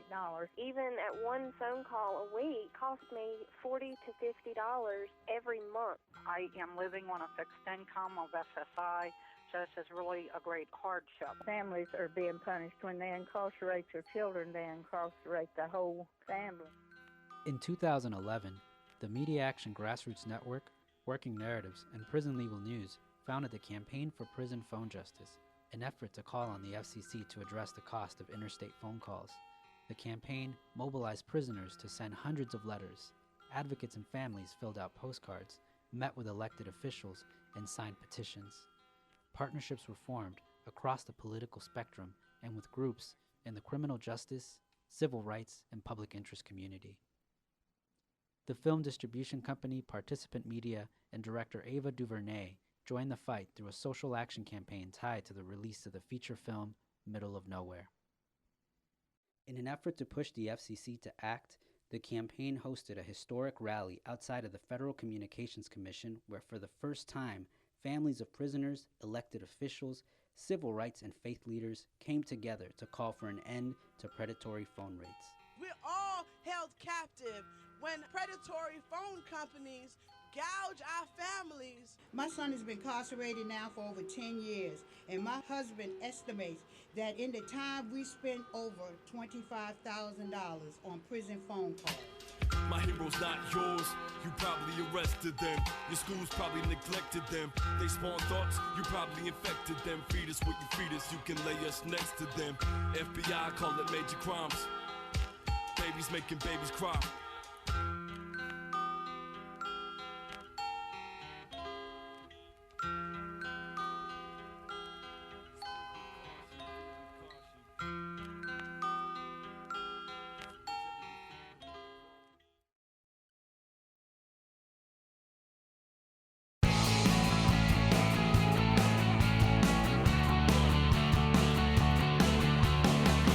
Broadcasting around the nation, on your radio, on your TV, and online. This is the Bill Press Show. The Keystone Pipeline is dead, and President Obama didn't even have to kill it. TransCanada pulled the plug on their own. What do you say? Hello, everybody. Tuesday, November 3rd. Good to see you. Hello, hello, hello. It is the Bill Press Show. We are live in Washington, D.C., our nation's capital. We're right here in the heart of the action on Capitol Hill, just down the street from the United States Capitol building, bringing you all the news of the day and wherever it's happening here in our nation's capital, around the country, and around the globe. We're on top of it. We'll tell you what's going on, and we look forward to hearing from you as to what it's all about, what you think about it. 866-55-PRESS, that is our toll-free number. We also will look forward to hearing from you on the social media. Give us your comments on Twitter at BP Show or on Facebook at facebook.com/Bill Press Show. Our entire team here this morning, Peter Ogburn and Jamie Benson, along for the ride as well, of course. Good morning. With Ray Rogers, ready to take your calls at 866-55-PRESS. And Cyprian Bolding, our videographer, keeping us looking good on Free Speech TV as well. We're on a break format here just a little bit because we want to get right to our first guest of this hour. Indeed, very happy and proud to welcome back to the Bill Press Show a good friend and one of America's greatest journalists, winner of 2 Pulitzer Prizes for his own reporting, and the author of 18 bestsellers, the latest of which is just out last week, The Last of the President's Men, about the role of Alexander Butterfield in the Nixon administration. A legend in his own time, Bob Woodward. Hey, Bob, how are you? Hi, how are you, Bill? All right, good to have you back. Good to talk to you again. Thank you. Let me ask you, first of all, before we get into Woodward, Butterfield and the tapes, what was his role in the Nixon White House? He had a pretty important slot there, didn't he? Yeah, he did. Well, it turned out he was the one who revealed Nixon's greatest secret, that taping system that, of course, provided the evidence that ended Nixon's presidency. But Butterfield was a deputy chief of staff and had the office right next to the Oval Office for 3 years, and there was a door where he could go into the Oval Office whenever he wanted or needed to, and Nixon would come to him. And so he had this front row seat. What is interesting, the taping system wasn't installed until 1971, so for the first 2 years of the Nixon presidency, in many ways, Butterfield was the tape recording right. recorder, and the person, he kept notes, he saved documents. I thought I was done with Nixon until I started talking with him, with Butterfield, and then went out to his place in La Jolla, California, and he had 20 boxes of documents that he had squirreled away and taken from the Nixon White House, many describing things I'd never heard of and didn't know about, particularly on the Vietnam War. Did he contact you and say, hey, I've got all these documents you may want to see? How'd that come about? No, it was, I ran into him at a conference at the University of Texas and just said, next time you're in Washington, call me. He did several months later. We talked for a day, and then I went to see him, and he's now 89 and has prostate cancer and knows he's not going to tell his own story, and so he said, okay, I'll let you interview me endlessly, which I did for dozens and dozens of hours, and go through all these documents, and it turns out to be the missing piece, another dimension of Nixon. Will these documents now go to the Nixon Library or the Smithsonian, or what happens to them? Well, that's a good question. I think that's being negotiated now. I got it, right. And what did he tell you? What was the purpose of the taping, Bob? Was it to have a historical record of the Nixon presidency, or was it just to kind of get people, or why'd they do it? Well, first of all, Nixon felt no one would ever find out, and and of course that's a theme in the Nixon presidency. You can do all these things, and they're not going to be discovered. Nixon, when he started, he would have, in 1969, have people sit in on meetings and take notes and then do a memo. Well, lots of people got behind, like Henry Kissinger. Some people were good at doing this, others were not. And Nixon was frustrated, wanted a pure record. And, of course, the purity of tape recording, as we have found out, as we've listened to those tapes, there's nothing like it. Right. And because he thought he was shielded, he went ahead with it and, of course, did himself in. Yeah, it was his undoing for sure. But hadn't other presidents I've heard the Lyndon Johnson tapes, right? And yes, and Kennedy. But they were not voice activated. In other words, the president or somebody would have to turn on a switch to record a specific meeting. But Nixon's were endless. If he was in the Oval Office alone and banging a coffee cup, it would activate the recording system. Mm-hmm. And so there are thousands of Nixon hours. And when Butterfield revealed this to the Senate committee, that really came as a bombshell, didn't it? I mean, and what did he tell you? I guess he felt compelled to tell the truth. Is that why he let that drop that bomb? There's a 30-page section in the book that is a kind of psychodrama of. It turned out the hearings, Senate Watergate hearings, were going on televised live on all networks. It was one of these things that just kind of seized the country, and people were watching them. They were rerunning them at night, and there were accusations by John Dean, Nixon's White House counsel, that Nixon was in charge and involved in the Watergate cover-up. Nixon denied this, so there was the question, well, who's telling the truth? So right at the moment Butterfield revealed the existence of this taping system, there was, oh my God, there's a record that will tell us who's telling the truth. And it turned out it was John Dean, who had a marvelous memory, and that Nixon was not telling the truth. And so all of a sudden you have this mystery. I guess it would be now as if all of the debate about Hillary Clinton's emails, all of a sudden, you, Bill, appeared and say, I have all 60,000 of them, and I've read them, and I'm going to put them online, and people can decide for themselves. Was it Fred Thompson who asked him that question? It was in public. Yeah. 2 days earlier, the staff had elicited the fact that there was the secret taping. I got that.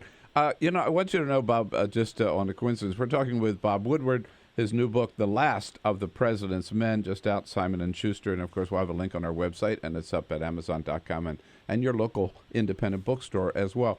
I was talking to Pat Buchanan, our good friend, and my former co-host of Crossfire yesterday. Pat is working on yet another book about the Nixon administration. You won't be surprised to hear. What is it about the fascination with the Nixon presidency that we still, books keep coming out about that? There's still more to discover about the Nixon presidency. Well, there is. Of course, Pat loved Nixon and worked for him, and I'm not sure exactly what he is doing. But this new material from Butterfield and the stories are documented, and people can kind of go around and, I recall this, or I wish this, or let's look at it the following way. But when you have documents, for instance, if I made the memo, the top secret memo that Nixon wrote to Kissinger saying that 3 years of bombing have achieved zilch, absolutely nothing. Now, this takes history and turns it on its head pretty much, because Nixon was always saying publicly and privately, the bombing is a necessary part of my Vietnam strategy.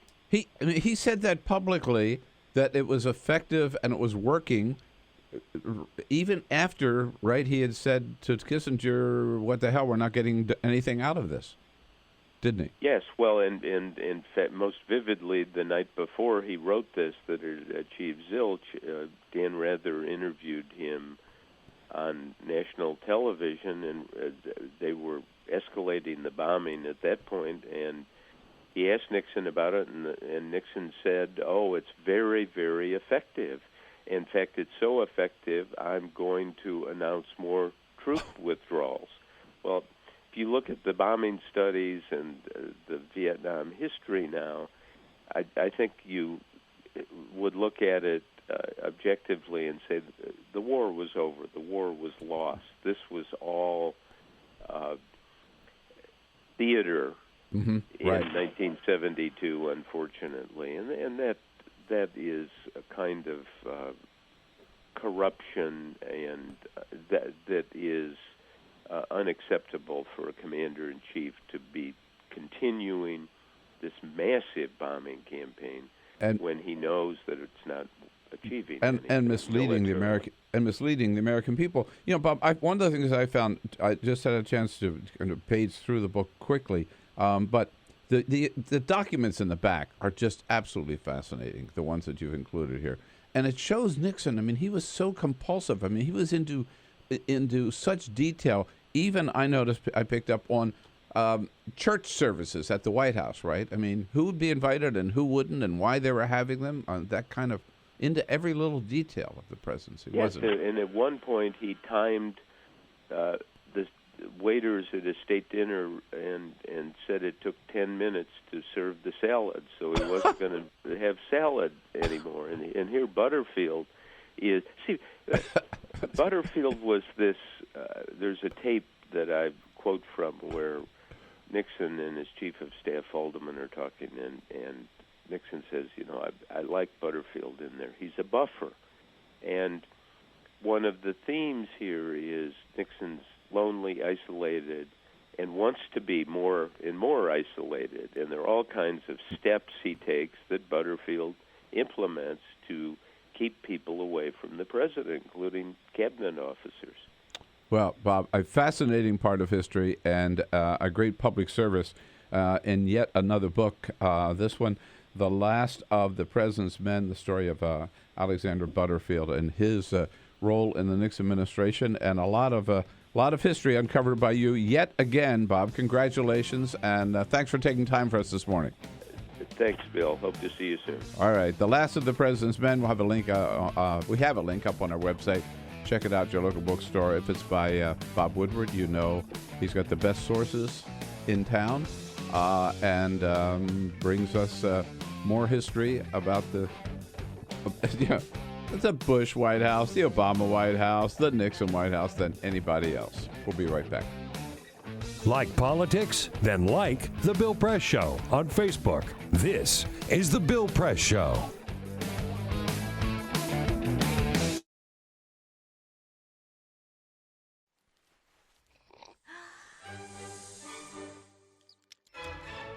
When I started learning about nutrition, about which, by the way, much less is known than you might think, I learned that what mattered most about one's health was not necessarily the nutrients, good or bad, that you were consuming or staying away from, or even the calorie counts. But what predicted a healthy diet more than anything else is the fact that it was being cooked by a human being and not a corporation. Corporations cook very differently than people do. They use vast amounts of salt, fat, and sugar, much more than you would ever use in your own cooking. And the reason they do that is those are three incredibly attractive and incredibly cheap ingredients. And when they're layered properly, as in a chip or pastries and forms of junk food, they're incredibly addictive. They really press our buttons. They activate our dopamine network, our cravings. And in fact, people in the industry, they don't talk about addiction in the food industry, even though they traffic in addiction. They talk about craveability. It's the same thing. And snackability is another term they use. It's a lovely word. And then the last point about corporate cooking that's important to understand is they cook different stuff than you do at home. What they're good at, in general, they don't cook that well, but things like chips, they cook incredibly well. And here's a classic food that if you make it yourself, if you've ever made French fries, you have to wash the potatoes, you have to peel the potatoes, you have to slice the potatoes, you have to fry them in a lot of oil, you have to spatter your entire stovetop, you have to clean up, and then you have this pot of oil you have to get rid of.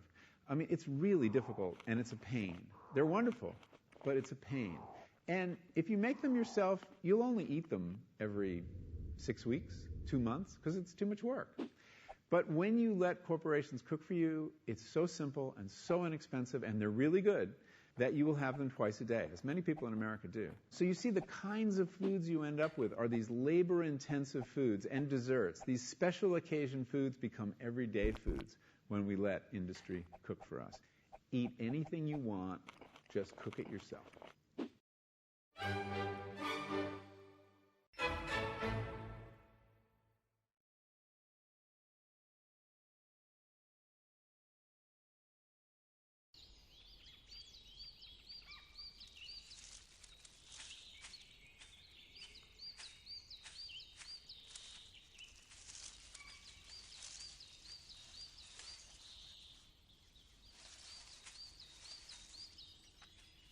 At Earth Justice, we defend the environment in the courtroom.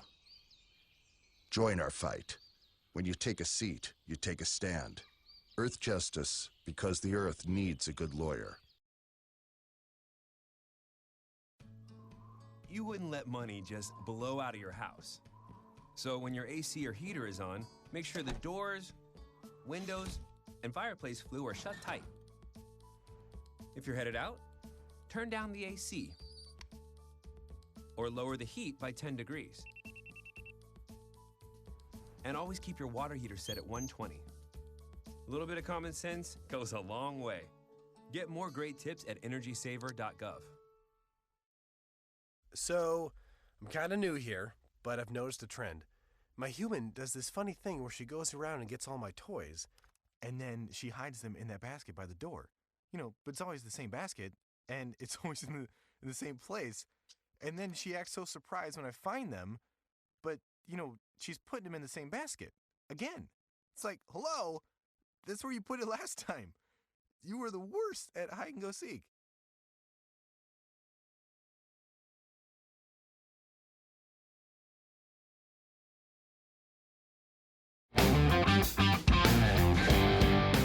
streaming live video right now at youtube.com/TawkrTV. That's TAWKR-TV. This is The Bill Press Show. 24 minutes after the hour, Kristina Wong from The Hill joins us at the half hour. Just a little P.S. on the Bob Woodward book. I mentioned about the church services. Mm-hmm. So, for example, here is a memorandum to Mr. Butterfield from H.R. Haldeman. Okay. The president has said he would like to have church every other Sunday during the winter period. The basic purpose will be to use it as a political opportunity. There you go. There you go. I mean, Nixon, he was so evil. Yeah. So they set these church services up so they'd have something to invite people to, get the whole, get donors in, the whole thing. Yeah. Use it as a political opportunity. Praise the Lord. Praise the Lord. Yeah. So all kinds of good stuff like that in that book. Meanwhile, the debate about the debates continues among the Republican candidates. Remember, Sunday night, we reported yesterday, Sunday night, the representatives for all the different campaigns got together, and they drew up their list of demands. They were all going to be united in making these demands to the networks and to the Republican National Committee so the candidates could seize control of these debates. Well, yesterday, within 24 hours, that whole operation crumbled, fell apart, because first of all, the demands were so crazy that John Kasich refused to sign them. Chris Christie refused to sign them. Donald Trump refused to sign them. So basically, Carly refused to sign. They all fell apart. Megyn Kelly last night talking and making fun of the list of debates that the Republican candidates came up with. They want all the candidates to receive similarly substantive questions. No so-called lightning rounds of questioning. Approval of any on-screen graphics aired during the debate. Oh, yeah, that's going to happen. The network should commit that they will not ask hand-raising questions, yes or no questions, allow candidate-to-candidate questions, and then maybe like the foot massage or like a little, I mean. No brown M&Ms. Really? No brown M&Ms. Get all the brown M&Ms out of the bowl. Get the brown M&Ms. Yeah, I mean, so crazy. They wanted to... remember, the candidates wanted the right to name the moderators, choose the moderators, or choose the networks, number one, then choose the moderators. No Telemundo. Then they wanted to actually control the on-screen graphics, right? They want to be in the, and I guess control the questions. And then maybe... well, we don't have to answer right away. Can we submit our answers in writing 2 days later so we can think about it and have the staff write them up? It's got to be totally ridiculous. If we could jump, President Obama last night was in New York, and he appeared at a Democratic fundraiser, and he had some fun making fun of the crybaby Republicans. It turns out they can't handle a bunch of CNBC moderators. If you can't handle those guys, then I don't think the Chinese and the Russians are going to be too worried about you. I mean, yeah. That's kind of making a good point, right? If you're afraid of Anderson Cooper, right? How are you going to stand up to Vladimir Putin? Yeah, so, that's a real issue.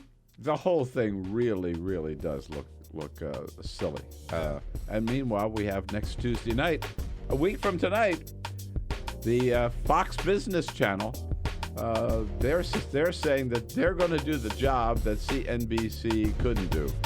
We'll see how that turns out. We'll also see who's going to be on stage. We'll come back with Kristina Wong and talk about the latest in Syria. This is the Bill Press Show.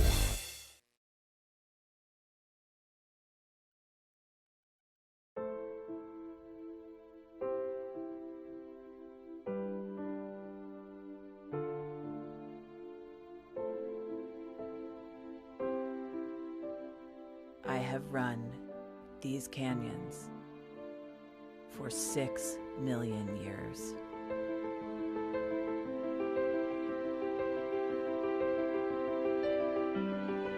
I have traveled From the Rocky Mountains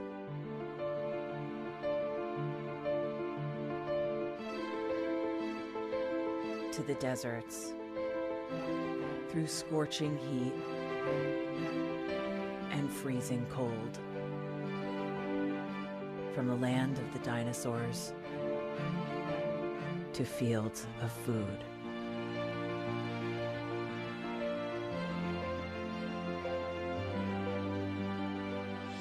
I lend my hand to 7 states, 2 countries, 9 national parks, and 36 million people across an arid West.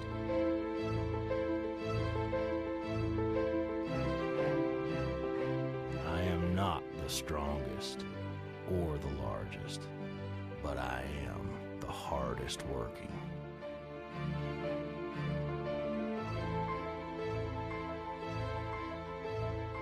People love me. My playfulness, My beauty. my power.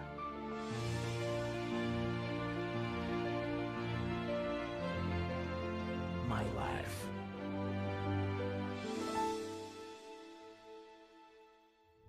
But I don't think I can offer any more.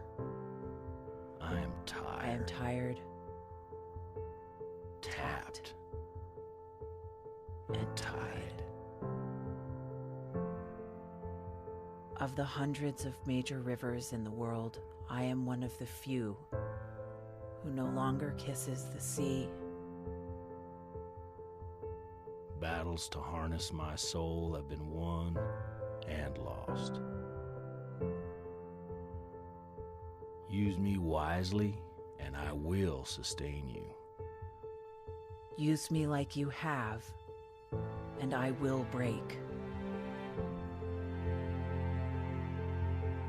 My name is Red. The Grand River Red. The American Nile. The Canyon Maker. I am the Colorado River. And I am the most endangered river in America.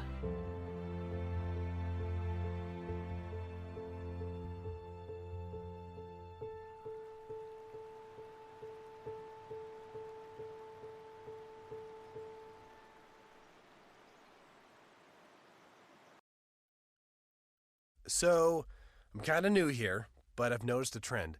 My human does this funny thing where she goes around and gets all my toys, and then she hides them in that basket by the door. But it's always the same basket, and it's always in the same place.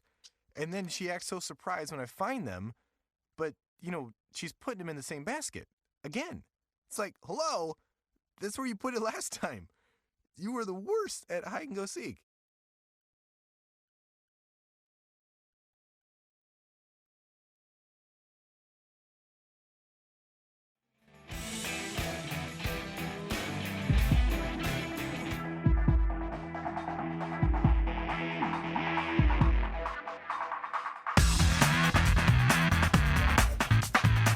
Seen on Free Speech TV and online on TawkrTV. This is the Bill Press Show. 33 minutes after the hour. Here we go. It is the Bill Press Show. We're coming to you live from Washington, D.C. and our studio in Capitol Hill, where we're brought to you today by the United Steelworkers and their great international president, one and only Leo Gerard. The United Steelworkers, America's largest industrial union, representing over 1.2 million active and retired members. Check out their good work at their website, usw.org. President Obama, last Friday, making an announcement which I'm really stunned has not gotten more attention, announcing that he had ordered 50, so far, just 50 American forces to operate inside of Syria, boots on the ground, which he had always promised he would never do. The White House says, however, they are not combat boots on the ground. It is the subject of my column this morning in the Hill newspaper. Headline, Obama's broken promise in Syria. We have tweeted out, haven't we, Peter, that column, or you can find it at thehill.com. And Kristina Wong covers defense issues for The Hill, who joins us in studio right now. Hello, Kristina. Good to see you again. Hello. Thanks for having me on. So, President Obama said all along, right? No ground troops in Syria. Right. What happened? He said no boots on the ground in Syria. And what happened is that there's a sense that there's a stalemate in the war against ISIS, and especially because you had the Russians move into Syria, right? And the U.S. is pursuing diplomatic negotiations for a political settlement, and so the deployment of these 50 or less, for now, troops is part of that, to sort of give the U.S. more stake at the table, more skin in the game, basically, to help negotiate a political settlement. But we were told from day one, when they started the airstrikes in August 2014, all right, airstrikes alone are not going to do the job, so we need ground forces, but those ground forces are not going to be American troops, right? Yes. Now they are. Right, absolutely right. The administration pushes back on the idea of mission creep in the war.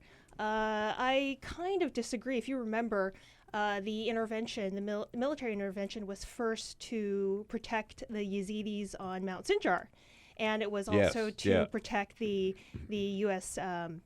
Diplomatic compound, the embassy in Erbil. And Senator Tim Kaine laid this out very well, just how the mission has gone from that to basically 3,500 troops authorized in Iraq, and now we have boots on the ground in Syria, and defense officials say this is a start.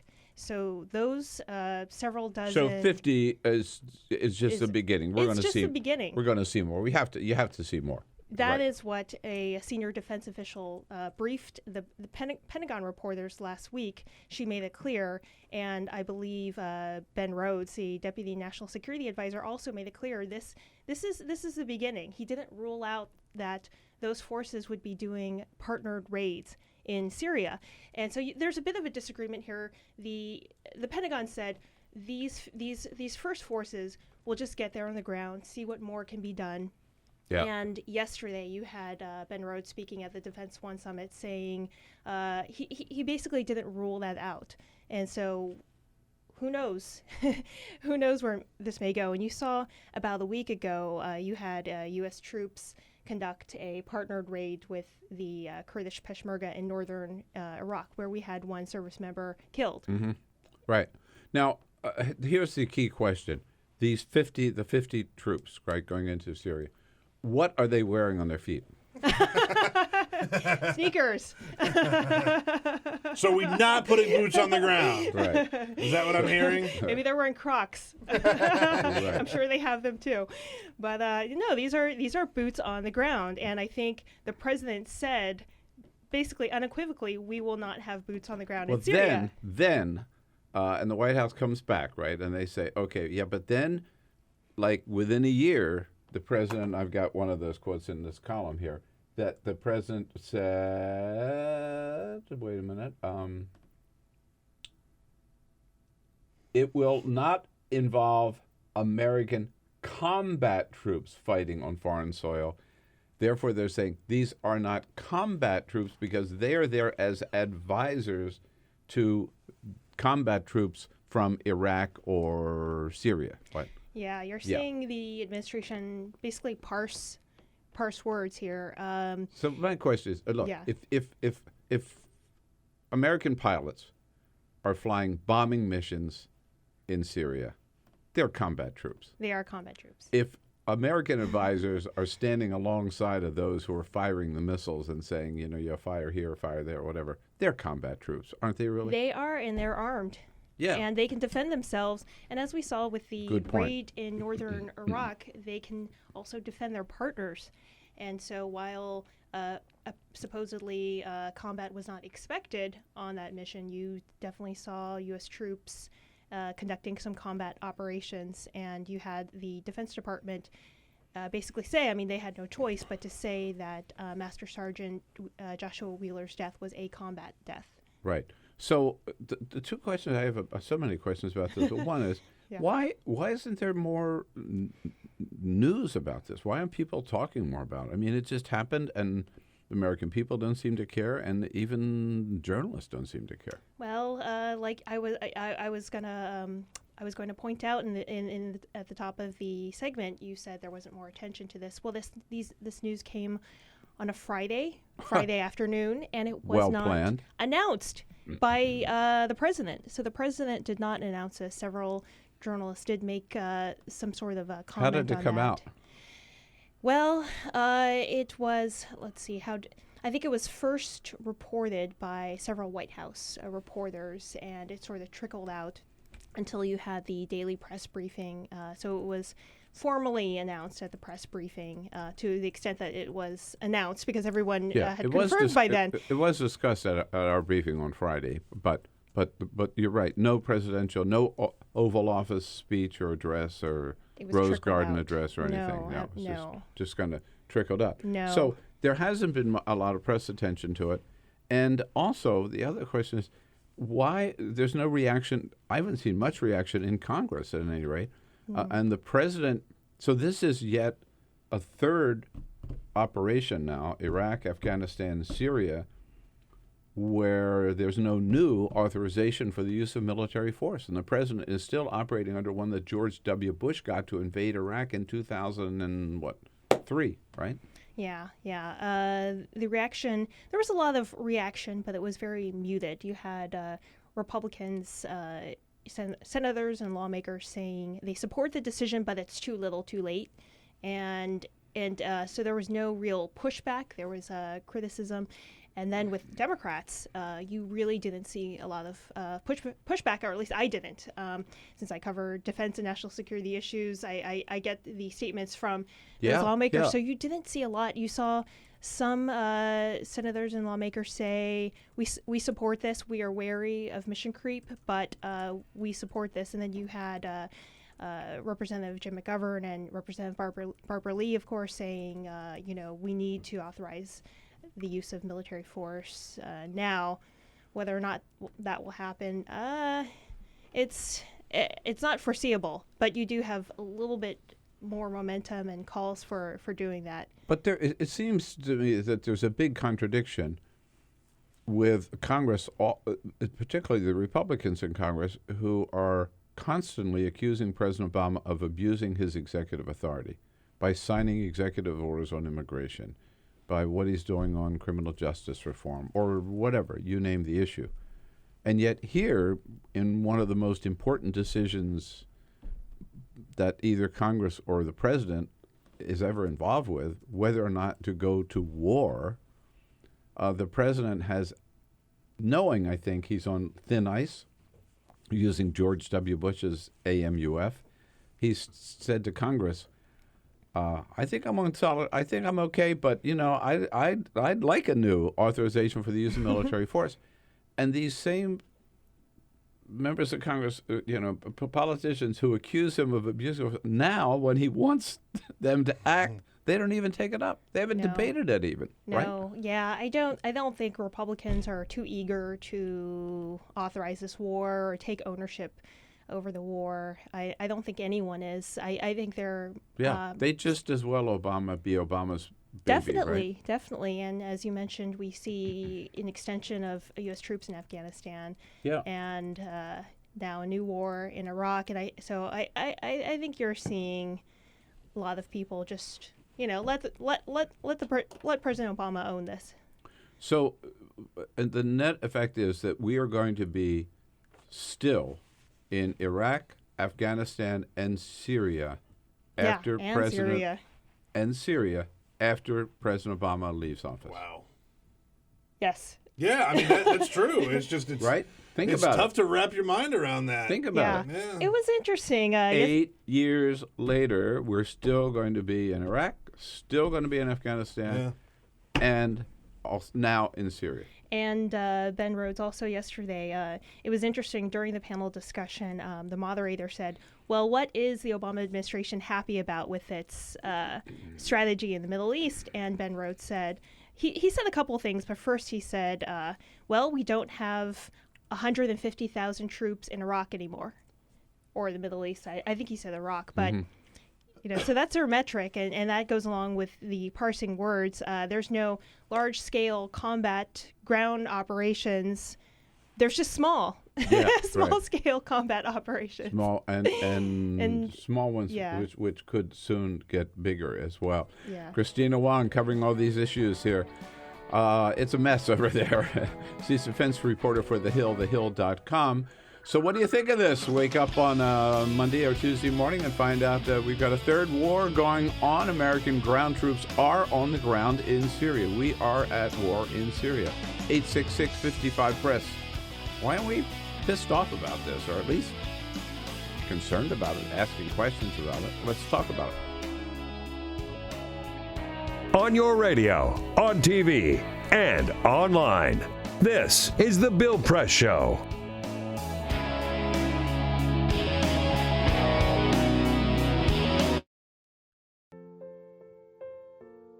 This is why you took a second job. Why you taught yourself how to fix the plumbing. Why you'll do whatever it takes to keep your home. And that is why we want to help. We are making home affordable, a free government resource that can make paying the mortgage easier. Call 888-995-HOPE today.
So, same time next week?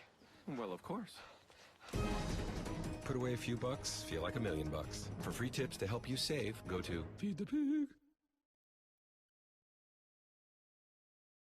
Most valuable morning radio show, according to The Nation magazine. This is The Bill Press Show.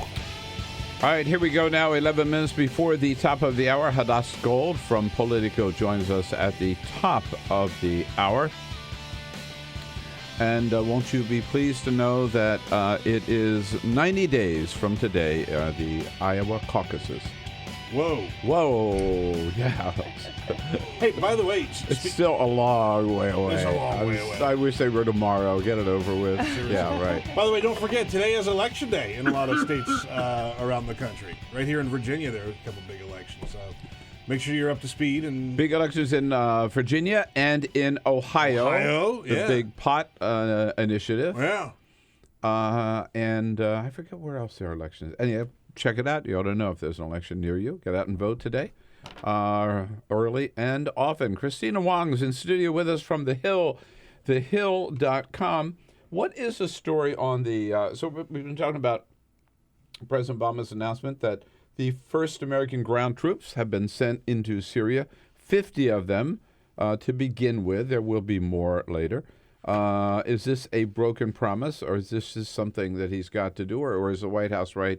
They're there, but they're not actually, quote, unquote, combat troops. Is there any chance that Congress is going to take up the authorization for the use of military force, or they're just going to forget it? Not that I see. I think they might just forget it, especially with the election coming up. I think attention will shift towards other issues, and it's too tricky, I think. So I don't think you're going to see... Well, it's so tricky, perhaps, is what are we hearing on the campaign trail from Democratic or Republican candidates about the latest in Syria? Yeah. As I recall, it didn't get a lot of time in the CNBC debate, but that was supposed to be about economic issues. But I don't know that, Peter, it ever came up. I didn't see it, no. No, that debate was mostly focused on... I don't think foreign policy came up at all. I think it was just in passing. Just fantasy football. Yes, yeah, right. Just fantasy football. But what are we hearing on the campaign trail? Yeah, well, the Republicans, of course, are saying, they're also saying this is too little, too late. Of course, Trump had a very Trump-esque response. He said, this is only 50 troops. This isn't enough. We're not doing enough. Yeah. And then Ben Carson said this is a step in the right direction. And of course you have Rubio also in support, but saying there's no comprehensive plan. And Bush also he has that same point of view. They've all been calling for more. For combat troops in Syria, especially Lindsey Graham, except for Cruz and Rand Paul. They're kind of saying we don't need to get involved, and I think it's interesting. Trump first he said we don't need a no-fly zone. Let's just let the Russians take care of ISIS, but of course we know that the Russians they're bombing are not different targets, bombing, right? Yes, yeah. ISIS, and so thus it's questionable whether or not Russia will indeed get dragged down in a quagmire if they're not hitting ISIS, and so it's interesting. Yes. Yeah. Now, meanwhile, you alluded to it earlier. What's the story on the peace talks that are kind of or sort of underway, or maybe not? Yeah, there was one round in Vienna on October 30th, and you had a multitude of actors at the table, including Iran and Russia and the Gulf states and Saudi Arabia. Saudi Arabia, yes, who reportedly got really into it with Iran during the talks. And so there was a communique, but there was no big thing and no big settlement or no big decision agreement. And Assad was not explicitly mentioned in the communique, and there's no resolution on what's going to happen with Assad. You have Iran saying, well, let the Syrian people make their own decision. And of course, the U.S. wants to see Assad go. I think the position has shifted from Assad must go to there must be a managed transition of Assad out of there. But is there a second round of peace talks scheduled? There's a second round coming up in 2 weeks. So. Right. Yes. All right, and by that time there'll be more ground troops in Syria, and American people may still not care. I don't know. Am I the only one who does? Again, check out my column on The Hill, thehill.com. And hello to all of our good friends at The Hill. And Kristina, thanks so much for coming in today. Thanks for having Great to me. see you. We'll be right back. Get social with Bill Press. Like us at facebook.com/Bill Press Show. This is The Bill Press Show.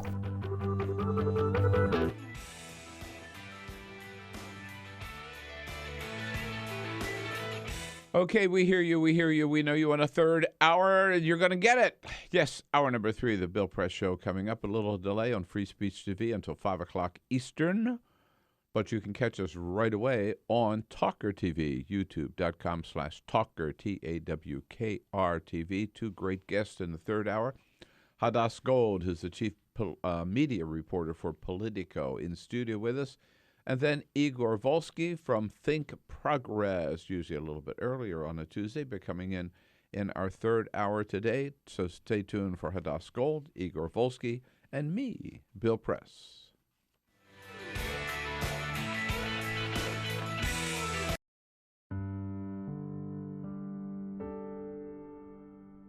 A few years ago, plastic bag waste in our city came to a tipping point. It was clear. We had a bag problem. My department was tasked to reduce plastic bag consumption. We needed to come up with ways to change human behavior. So we asked ourselves, Would you like a bag? what do people really hate? Yep. Getting punched in the stomach. Preliminary studies showed that the consequences weren't severe enough to warrant behavioral change. Actually, can I get that double bagged? So we thought, what do people hate more than getting punched in the stomach? Kissing Helga. Hey, big boy. People didn't find her so offensive after all, so we had to get creative. How many bags? Okay, now, pour this ice water down your pants. We tried everything.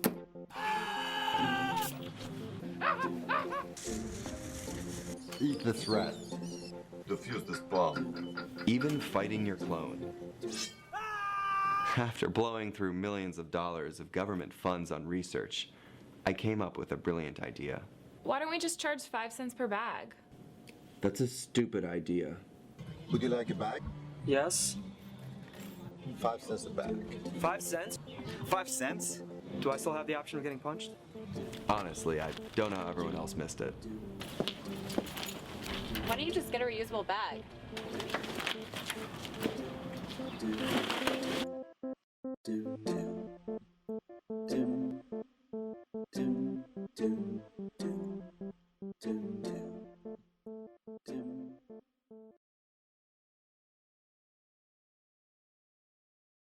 By the U.S. Forest Service and the Ad Council.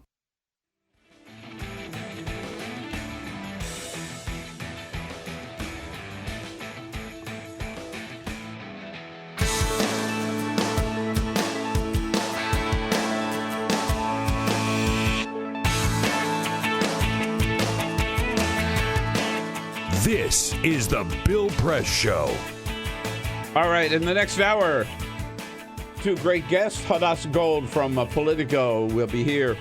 And we'll talk all the flap about the debates and why journalists are not standing up for their fellow journalists at CNBC.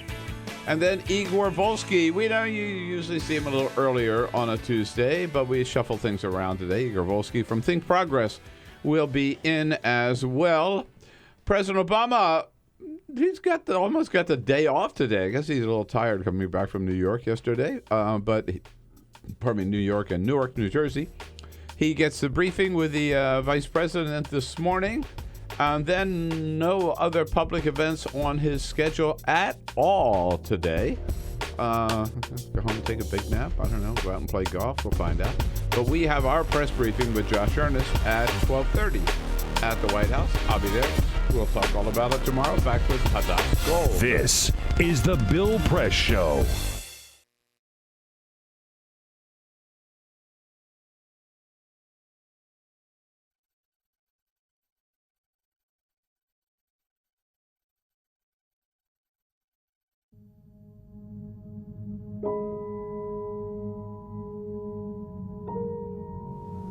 The hardest moments for me is when I'm laying awake in the middle of the night and I'm thinking about all the times I made a pitcher of Kool-Aid with the water, or I boiled a pot of corn or potatoes with the water. Those thoughts just stick with me in the middle of the night.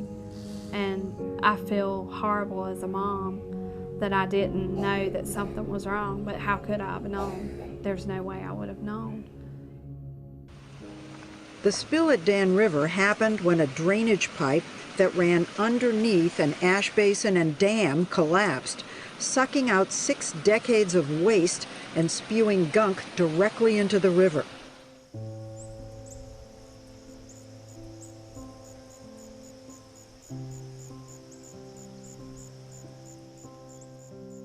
My husband and I just kind of looked at each other like, should we be concerned? We live right next to an ash pond, and this was coal ash spilling into the Dan River, and we learned at that point all of the toxins that were included in coal ash. A situation like Dan River, where there was a catastrophic disaster, gets people's attention, but the fact is that these coal ash pits have been leaking and poisoning people's groundwater and the state's surface waters for decades. Coal ash is the residue left behind after coal is burned in a coal-fired power plant. A large coal-fired power plant can burn 10 million tons of coal a year. When the organic matter in the coal is burned away, what's left behind are these trace minerals, things like arsenic, lead, mercury, selenium, and chromium. And these are highly concentrated. The coal ash can have concentrations of these contaminants that are 10 to 100 times greater than the level in the coals themselves. Coal ash pond number 1 is right behind my house, literally pretty much in my backyard. We were approached by a neighbor who was wanting to have their well tested, and we decided that maybe we should have ours tested as well. They found hexavalent chromium at 4.5 parts per billion. So in talking to the residents, we have discovered anecdotal evidence of an extraordinary number of cancers for this fairly small community. Some of us in the community got together. We started kind of talking about all the cancer that we've seen in some of our family friends in this community. I think we had somewhere in the neighborhood of around 70 names. So we had some help from our river keepers putting a map together, and it was a little shocking to see it. You know, I still have a hard time looking at it. Technically, EPA has not regulated coal ash as a hazardous waste, but it is undeniable that coal ash contains many, many hazardous substances that are hazardous, in fact, to people and the environment. And the only reason they have not been regulated as such is because of intense lobbying efforts by the coal industry and its allies.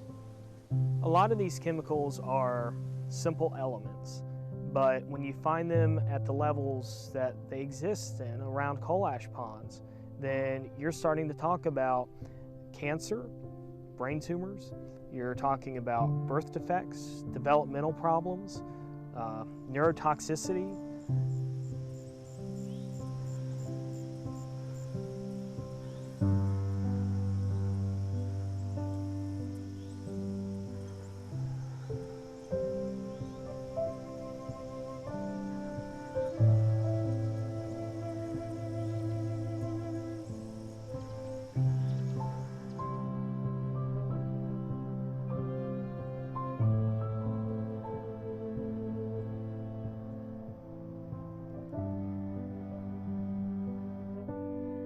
We began to look at legal options, cases that we could bring in court to protect communities and their citizens from these toxic leaking time bombs. In 2002, North Carolina enacted a public financing mechanism for judicial elections. This kept private money out of judicial elections. The repeal of the public financing program in judicial elections in North Carolina creates a dangerous precedent for all, and it gives corporate polluters and other special interests the opportunity to elect the judges that they want. And this is important for us all. Everyone should care about this. Because when you think about the fact that the state and the federal government have basically abdicated their responsibility to regulate these issues, the state courts are the last stopgap. I think this is no longer a problem that's going to go under the radar. It has been exposed, and I am confident that we will ultimately, with the facts, win out and ensure that we have protected waterways. And so this is something that we all should care about. If we're worried about the water we drink and the air we breathe, we have to be concerned about money in judicial elections.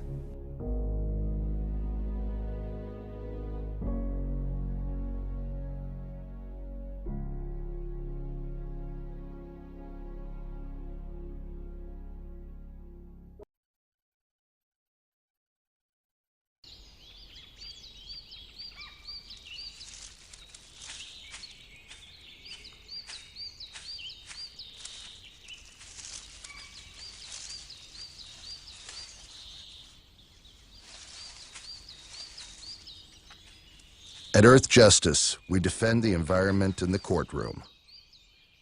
Join our fight. When you take a seat, you take a stand. Earth Justice, because the Earth needs a good lawyer. The average text takes your eyes off the road for nearly 5 seconds. At highway speeds, that's enough time to travel the length of a football field. Stop the texts, stop the wrecks.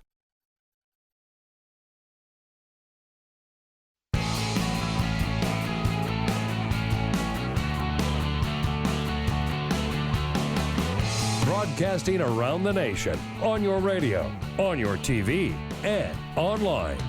This is The Bill Press Show. The Keystone Pipeline is dead. Yes, and President Obama didn't have to kill it. TransCanada pulled the plug yesterday, said, nah, we don't want to go ahead with this project after all.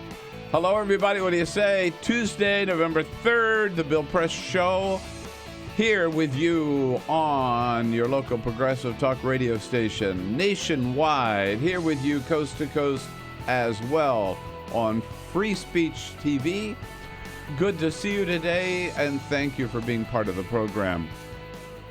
Hey, let us know you're out there. Give us a call at 866-55-PRESS. Tell us what you think about the news of the day. Or you can just send your comments on Twitter. That's good enough. At BP Show, rather. At BP Show. On Facebook at facebook.com/Bill Press Show. Yes, indeed. Still a lot of talk swirling about the debates. Republican candidates up in arms. They want to take control. They all got together, came up with a list of demands, which sort of fell apart yesterday. Did they have any legitimate complaints? We'll kick that around with Hadas Gold, who's the chief media reporter for Politico. In studio with us again today. It's always good to see you, Hadas. Thanks for coming back. It's great to be here. Yeah. How are things? Everything? And you're going out to Milwaukee for the next debate? I will be in Milwaukee for the Fox Business debate. Should be a good one. Never been to Wisconsin before. Have you never been in Wisconsin before? All right. The beer flows from the faucets like water in Milwaukee. Right. It's amazing. From the fountains in the streets and everything. Have you been certified as an acceptable moderator for the next debate? How did you vote in the Republican primary? Yes, right. I mean, if they wanted me to moderate, I would do my best. But moderating's a hard job, so I don't envy those who have to do it. Yeah, you'd be great at it. You'd be great. Thank you for coming in today and joining our team, Peter Ogburn and Jamie Benson. Hey there. Jamie Benson, who came in last in fantasy football this weekend, but next weekend we're going to do better. He got brutalized. Yeah. And don't forget, obviously, I think our listeners and our viewers are now on to the fact that we are roadkill. Yeah. Like in fantasy, I've all but given up. In I fantasy can't even football, face the people in that because we haven't won yet, and you guys keep winning. But we challenge you again to fantasy.com FanDuel.com/BillPress. FanDuel.com/BillPress and join the Bill Press Fantasy Football League. Ray Rogers, who does well as well, and she's here to take your calls at 866-55-PRESS.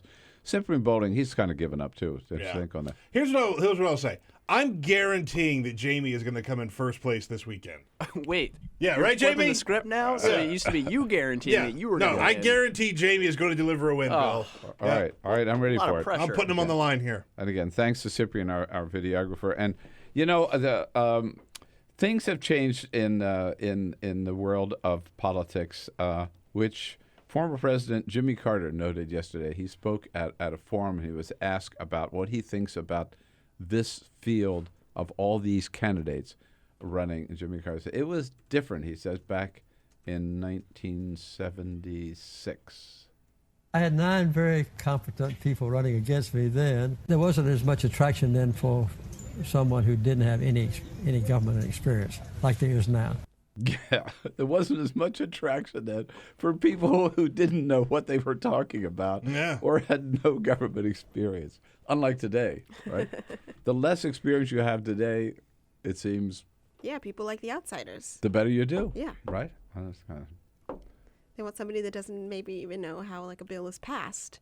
Yeah. Or what a budget is. Or how the debt ceiling Or works. what the debt ceiling, right? Yeah. The response that Ben Carson always has is, well, maybe it's time we have someone who, isn't a politician get into the office. And it's kind of like, well, I mean, that's like me asking to perform brain surgery on him, right? Like, I'm not really going to do that either. I think that's a bad idea, too. Although there is something to say, to be the other side here of an outsider who maybe can bring in fresh ideas and looks at the government, says, why does this work the way it does? Yeah. That doesn't make sense to me. Let's change it. So, I don't think... outsiders is not necessarily a bad thing. Yeah, I think that's the least of his problems, to be honest. Right. But yeah, I know what you mean. I do know what you mean. We got it. 11 minutes after the hour, we'll talk debates with Hadas Gold, and then Igor Volsky from ThinkProgress joins us at the half hour. But first...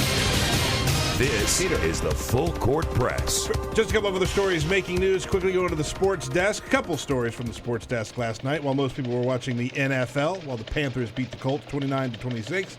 I was watching the NBA last night to see LeBron James score his big 25,000th point last night against the Philadelphia Phillies. Yeah, it's the Cavaliers went on to win 107-100 against the 76ers. Phillies are playing basketball these days? I'm sorry, the 76ers. I'm sorry. Thank you, Jamie. You're welcome. Good grief. Oh, boy.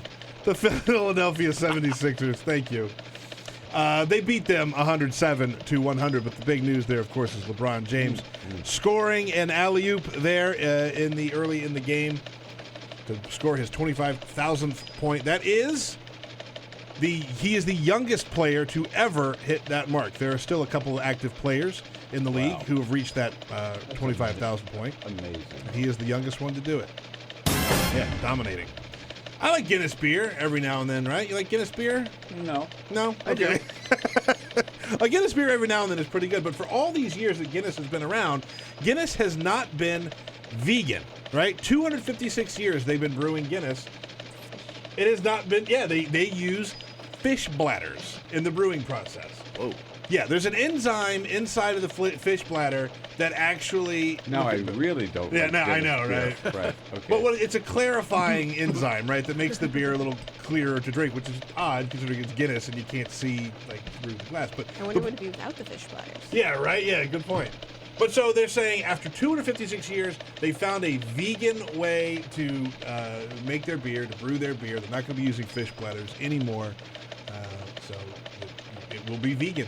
I didn't know that right now Guinness was not a vegan beer. Do you think there are enough vegans who will drink Guinness now that will boost their sales in a way that's noticeable, or is this publicity? It's probably publicity, honestly. I mean, the fact that they're doing things like Guinness Blonde now, what's the point of that? Too much. Guinness Blonde sounds terrible. But look, it's if it's St. Patrick's Day and you're a vegetarian or vegan, now you can drink your obligatory Guinness beer on St. Patrick's Day. As long as they're not using fish bladders in my martini. I don't think they are. I think you're safe. I think you're safe there. And we talked about this story earlier this year. General Mills said that they were getting rid of all artificial flavors and colors in their cereal, right? That was their goal. Mm-hmm. By 2017, they were going to have all the artificial sweeteners, colors, all that stuff out of their cereal. So to stick with that trend, Trix Kids, remember Silly Rabbit? Tricks are for kids. They're getting rid of the cartoon rabbit Oh. Because they say they want everything to be natural, so they want like a picture of an actual rabbit on the cover of the Tricks box. So they're having a contest. If you have a pet rabbit or know someone with a pet rabbit, and you send them a picture, you can get your rabbit. Look at your face. You're just so... This is too complicated here. But like they're saying, no more artificial anything, so we're getting rid of the illustrations. We're just going to have a real rabbit. I get getting rid of artificial flavoring, but why do you have to get rid of the cartoon? No. I know, right? I mean, that's silly. Are Lucky Charms going to have a real live leprechaun now instead of the cartoon leprechaun? No, that could get offensive real fast. Yeah, sure could, I guess, yeah. Or a real ginkgo for... Yeah, right. Yeah. Wow. No. All right. We got it. I think last night the same reaction to that. I'll show myself out. It was, first of all, in the last debate, the point was first raised, soon seconded by other candidates on stage in the CNBC debate, but it was Ted Cruz who first went on the attack with a question asked him about his tax plan, as I recall, or the debt ceiling, one or the other. Totally unrelated. He just went off on the media. Hadas, we remember this? This is not a cage match. And you look at the questions. Donald Trump, are you a comic book villain? Ben Carson, can you do math? John Kasich, will you insult two people over here? Marco Rubio, why don't you resign? Jeb Bush, why have your numbers fallen? How about talking about the substantive issues people care about? The crowd certainly loved that. And no one remembers the question. Did he have a point? I'm sure he has maybe somewhat of a point, but that's the point of the debates is to show the differences between the candidates. And yes, I think the CNBC moderators were a little bit pointed in their questions. And I mean, asking Donald Trump, are you a comic book president? Was maybe a little bit out of place in a situation like that, but there are ways to do it. And we've seen it in the other debates when you're trying to really highlight the differences between two people. And that's what Ted Cruz was referring to in terms of the cage match, like respond to this person's plan. But that's the point of a debate. And what I've been hearing recently from the campaigns is it almost seems like some of them just want to do a forum where they can each individually get up and like make their speech and maybe get asked a few questions. But, the real problem here, I think, is also just the way it's set up. We have so many people on stage and so many characters that it's really difficult for any moderator. It's really difficult for any candidate to get a word in edgewise now that we have a time limit of 2 hours set by Mr. Trump. How will we be able to get to everything? And also, nobody probably wants to go to a debate for more than 2 hours. We have. I would agree to that. That was my problem with the CNN debate. And I got a lot of flack from my friends at CNN because I dared say that in public. But I thought 3 hours was too long. They came back and said we were actually thinking of 4 hours. So take that. But back to, we've seen 4 debates so far. Each one of them has been somewhat contentious in terms of questions asked. This is a new trend, isn't it? I mean, you cannot imagine.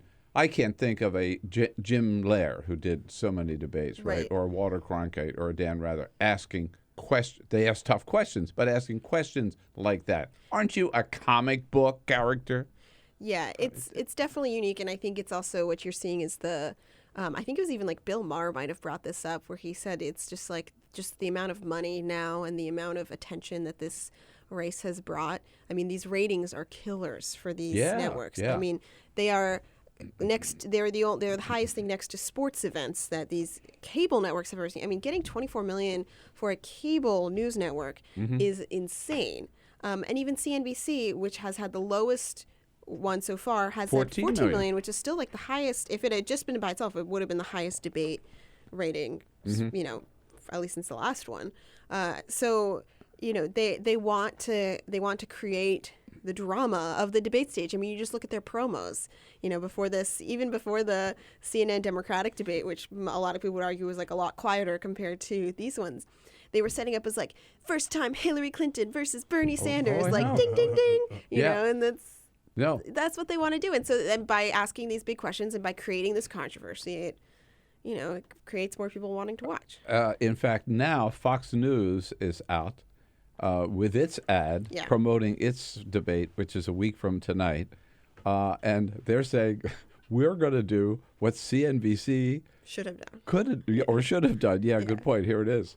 CNBC never asked the real questions, never covered the real issues. That's why on November 10th, the real debate about our economy and our future is only on Fox Business Network. I mean, that does sound like a professional wrestling promo, man. Oh, yeah. Yeah, Rumble. Yeah. I mean, so Fox News was widely praised for its handling of the first debate. The best debate so far. Exactly. And so, and I think Fox knows that and is planning to use it. Also, to Fox's advantage, though, the candidates on stage are much more likely not to, cause a ruckus with Fox as they might with others. Yes. Right. And Fox Business, for example, is not subject to this list of demands that they may or may not be sending out because it may or may not have fallen apart now because it's too close, But I wonder if it would have been an NBC or that's suspended, a CNN or something, if they would have still gotten those list of demands, even though it's only 10 days away. Right. All right. Or the list of demands, which the candidates, representatives of the candidates put together Sunday night. I mean, they included things like, we're going to pick the moderators, right? We'll pick the moderators. Ted Cruz even said, as Peter was joking earlier, unless you voted in a Republican primary, you can't be a moderator in a Republican debate, which is crazy. But even picking the moderators and controlling the graphics that are shown on the screen. I mean, are they serious? I don't remember if picking the moderators was in the... I mean, there have been multiple drafts of this letter, so I'm not sure if picking the moderators that was one thing they talked about. Anyway. Yeah, that's something that a couple of them mentioned. I don't think that's in the actual letter that they've been circulating. But yeah, the graphics was one of them. They wanted to be... So the reason for this, actually, I think stems from the Bush campaign. We're doing the CNBC debate. For whatever reason, one of the graphics that was shown on the screen didn't mention that he was a governor, but mentioned that he had been on Wall Street or something like that, which is relevant. But to them, when you just look quickly at that picture, you're just like, okay, this is a Wall Street guy. Like, if you don't know who he is, which I get it, is very important. But getting pre-approval, and there's even some pre-approval for like reaction shots or like audience shots or something like that, which I don't think both Fox News' Megyn Kelly and CNN's Kate Baldwin were both just like, that would never happen. No network would allow someone to control. I mean, that's them, the whole point. I mean, in previous years, I always remember them like telling the audience, hold your applause or don't react. This is not about the audience, and it hasn't held up for this cycle. No, but they haven't asked for it either. Right. Now they want it, and they're playing to the audience. It's adding to that whole spectator sport, man. So here's a question, Hadas, for you when we come back from the break, right? Which is, if the candidates are so united against the media, why isn't the media united behind CNBC? 866-55-PRESS. You want to jump in here. Hadas Gold from Politico, Politico.com. Connect with The Bill Press Show on Twitter. Follow us at BP Show and tweet using the hashtag WatchingBP. This is The Bill Press Show. This is my computer. This is your computer. Let's go on the internet. Let's go. Click it. Yes. Okay. I cursor in between the R and the E. Pressing down, I want you to just push the period. She's gonna love me all over again. That's it. Jamaica, here you come. Here we go. Good job. Thank you. Thank you. And I did it by myself. Feel smarter. So, I'm kind of new here, but I've noticed a trend. My human does this funny thing where she goes around and gets all my toys, and then she hides them in that basket by the door. But it's always the same basket, and it's always in the same place.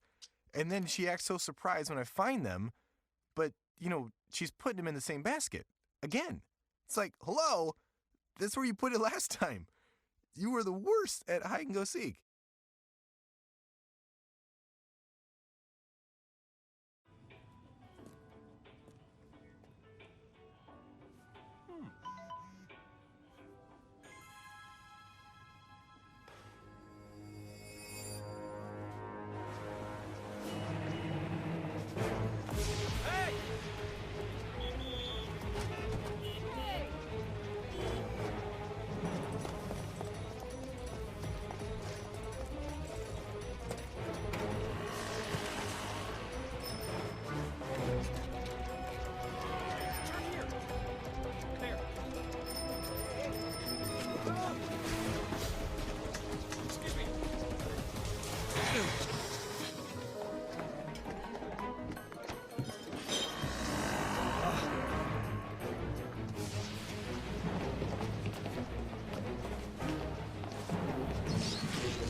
So, same time next week?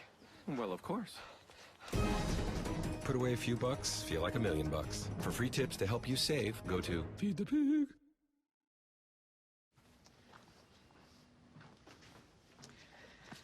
All right. I know this isn't any fun to talk about, but we should. Okay. So who's going to do what? I'll pack the dead batteries. Great. I'll only put what I don't need into a duffel bag. Perfect. That's totally unhelpful. No problem. Meanwhile, I will try to comfort everyone by speaking in a calm voice. And I'll try to get the generator going without any gas. Oh, let's not forget the cell phones, which probably won't work. Right. And who is going to handle supplies? I can forget to do a list for us. Thanks, pal. Well, I think we couldn't be any less prepared. I'm proud of you guys. Talk to your kids about who to call, where to meet, what to pack. Visit ready.gov/kids for tips and information. Hey, thanks for stopping by. You know, I followed your character since the first episode. I'm a big fan. Big fan. Thank you. And listen, your storyline, it makes for incredible TV drama. Thing is, your drug use is very adult content. Too adult for the kids. So I'm gonna have to block you. Oh, man. Yeah. Well, have a good one. You're a nice lady.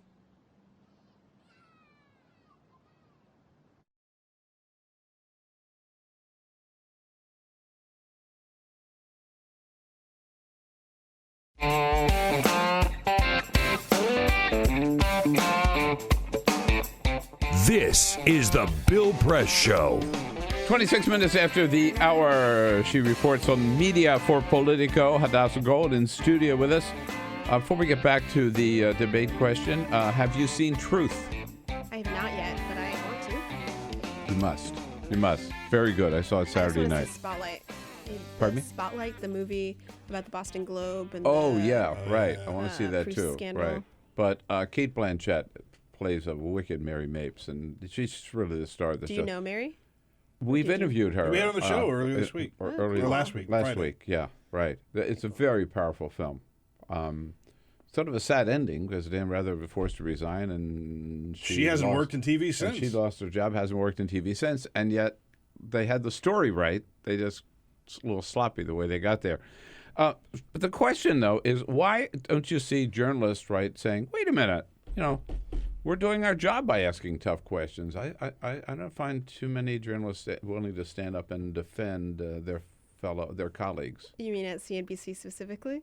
I have seen a few of them. It's hard, though, because I think that there is like a narrative that goes with any event. And so the narrative for CNBC was that it was a debate that lost control. And I think also for somebody like me who was talking to people within the network, even within the network, some of them were not exactly... Even inside of CNBC? Yeah, not exactly 100% proud of how it came out. Now, some of that was not within their control. Obviously, they didn't know that, these candidates were going to go on these like railings against them. But there are some elements, yes, they did ask some good questions, but if you're going to have an economic debate and you tout yourself as the business network and your first question is what is your greatest weakness, I think a lot of people would say, okay, if this is economic debate, why don't you say what is your plan to bring back 1 million jobs to the United States?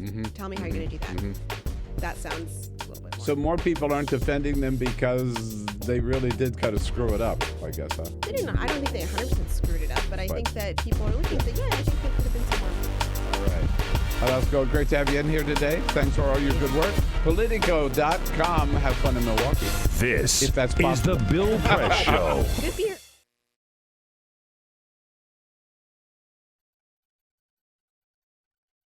The average text takes your eyes off the road for nearly 5 seconds. At highway speeds, that's enough time to travel the length of a football field.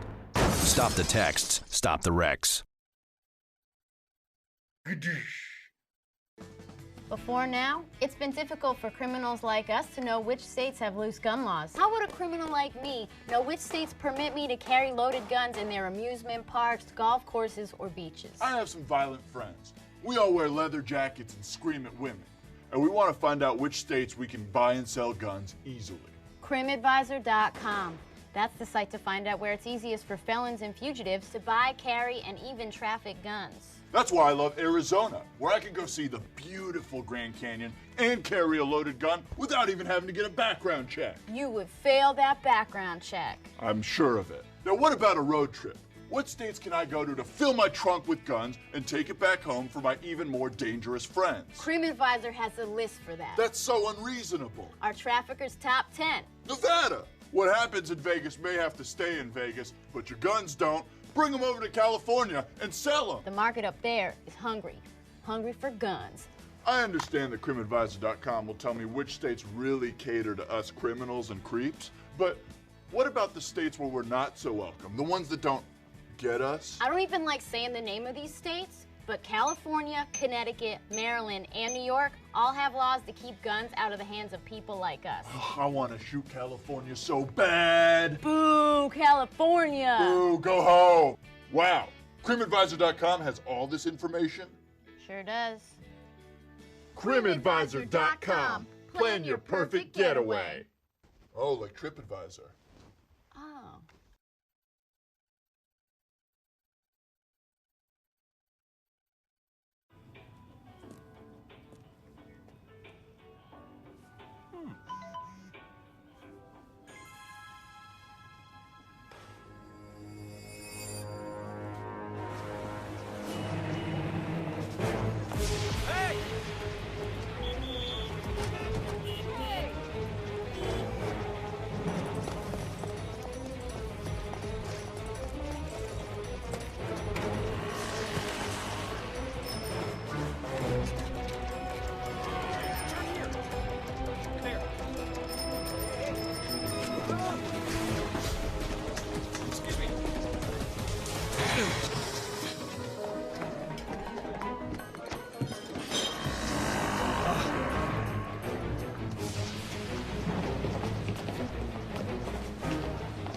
So, same time next week?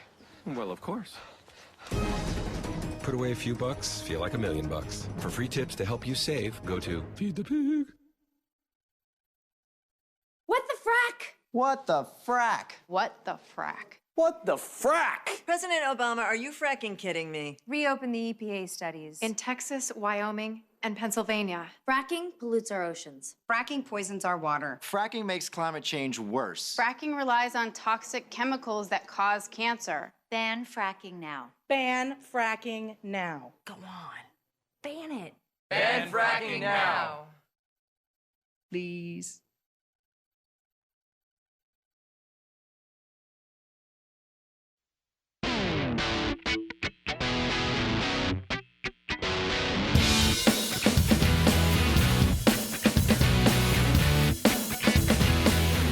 He's not running for president, but he will shake hands and kiss babies. It's the Bill Press Show, your progressive headquarters for the 2016 election. I will shake hands, I will kiss babies, I will accept campaign contributions, even though I'm not a candidate. 33 minutes after the hour. What do you know? On a Tuesday, November 3rd. Well, you know, we can't complain too much because usually he's here on time. But today he overslept. Wow. Oh, wow. Yeah. Wow. And he shows up an hour and a half late. But we'll still take him. With daylight Igor. saving time and it's also very Igor confusing. Volsky. I was going to complain. I was going to open by complaining the chill I felt after being bumped for someone named Bob Woodward. Yeah. I don't even know who that is. Well, we got him as a last-minute replacement when you didn't show up. Oh, I see how it is. Right. Yeah. We had to do something. We just Right. handed it. Yeah. Yeah. By the way, you know, Bob. Bob. How much we love you. That even though you showed up an hour and a half late, we'll still take you. Well, you know, I was busy working. Let me tell you what was happening. You know, Bob We just had to wrote a- bump Bernie Sanders. He was standing we by. had him but when scheduled, but- we That's heard so nice were of coming you. in, we just said, Well, Bob just wrote a book about Nixon. Your friend Yes. Pat Buchanan is writing a book about Nixon, and so am I. And so I was busy Oh. finishing that chapter. Yeah, finishing a chapter Somehow of my I Nixon have the book. feeling that Pat Buchanan's book about Nixon is going to be a little different than Bob Woodward's really? book about Nixon. Is that just a gut feeling you have, or do you know for sure? No. Yeah. I don't have to read a word of Pat's book. I know it's going to be glowing. He'll Yeah. say, yes. You know, I feel like he will defend. He'll be the last Right. defender of Richard Nixon. I mean, I feel like if we could On go his back to deathbed. the era of Nixon, we could probably restore the greatness of America. I think that's what can make America great again. Make America great again. Yeah. Go back to No, we don't have to worry about America today because Jeb is going to fix it. Jeb! That's Jeb! Jeb! No, it's no longer. That's the old one. Now it's Jeb? Question mark. Jeb. Question mark. We're not sure if he's still in the race. Jeb reset his campaign yesterday in Florida, saying, and with his new slogan. Here he is. We need a president who fixes America's standing abroad. I can fix it. I can fix it. You know, the slogan, that's what they settled on, but they were thinking of doing Control-Alt-Delete. Jeb, Control-Alt-Delete. They settled on fix it. It's better, I think. I thought after the last debate it was Control-Alt-Delete after Marco Rubio got finished with him. That was rough. Right. So clearly they, Jeb is saying, I recognize my campaign is not doing too well. I haven't really connected. It's not working. We got to reset. I recognize that, and I can fix it. Can he? Well, maybe. I think the problem, though, and we talk a lot about how, look, he has $100 million. He can stay in this race if he wants to, and all of that is true. But at some point, I think you need to go back to the basics. And the key question is, does Jeb Bush have the chops, the campaign chops, to make it through this campaign? A campaign that's dominated by charisma and crazy rhetoric and just say whatever comes to you. And it's not clear that he does. I mean, I'm sure he kisses babies like you would too, or I'm sure he shakes hands. I'm sure he does kind of the basic minimum. But he doesn't really have the fire in the belly of a candidate who has all this passion to win a really competitive GOP primary. Look, and if at the end, if he doesn't have it, $100 million won't buy that. Look, he could be doing a lot of cool things. That's what I heard, yeah. Besides running Lots for of things he president. has to do. Lots of cool things. Well, the comparison is made, and he makes it, to Mitt Romney. All right. Yes. Look at the last time, right? Michelle Bachmann had her day. Herman Cain had his day. Rick Santorum had their day. And they all popped up and popped down, and Mitt was the steady one, the tortoise who just came through and emerged at the end as the only grown-up he in the room. doesn't know that Mitt lost. Right. Ask President well, we're Mitt talking about how winning that the worked out. nomination. Okay. That's Jeb. He said he's the same as Mitt was last time. And to a certain extent, if you look at the way that primary played out, there are a lot of similarities to the way this one plays out. I guess, but what the difference is that in that primary, when you had, Herman Cain and Bachmann and Gingrich, all of those people got attacked by rival campaigns. There was opposition research that was spread out throughout the media about all of those people, and it's part of the reason why they sank. Nobody's really doing that with Jeb. Nobody's really going after him like this, and he's sinking all by himself. Yeah, right, yeah. That's a real worry. And the other thing is, too, in this case, the difference, one difference certainly is, it hasn't been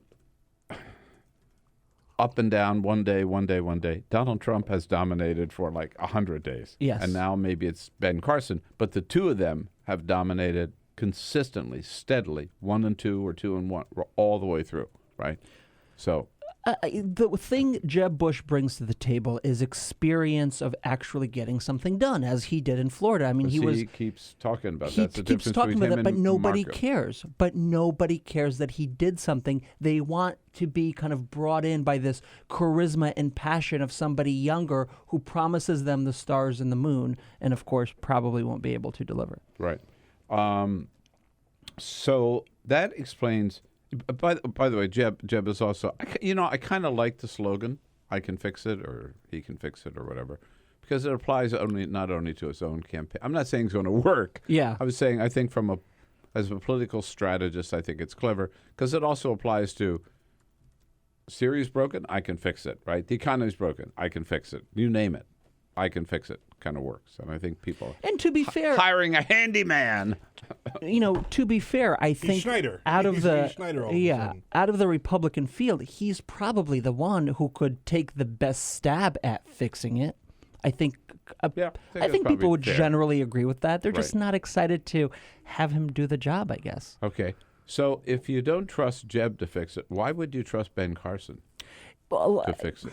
Yeah, the Ben Carson thing kind of puzzles a lot of people because he's not a flashy Puzzles campaigner. me. He's not a flashy guy.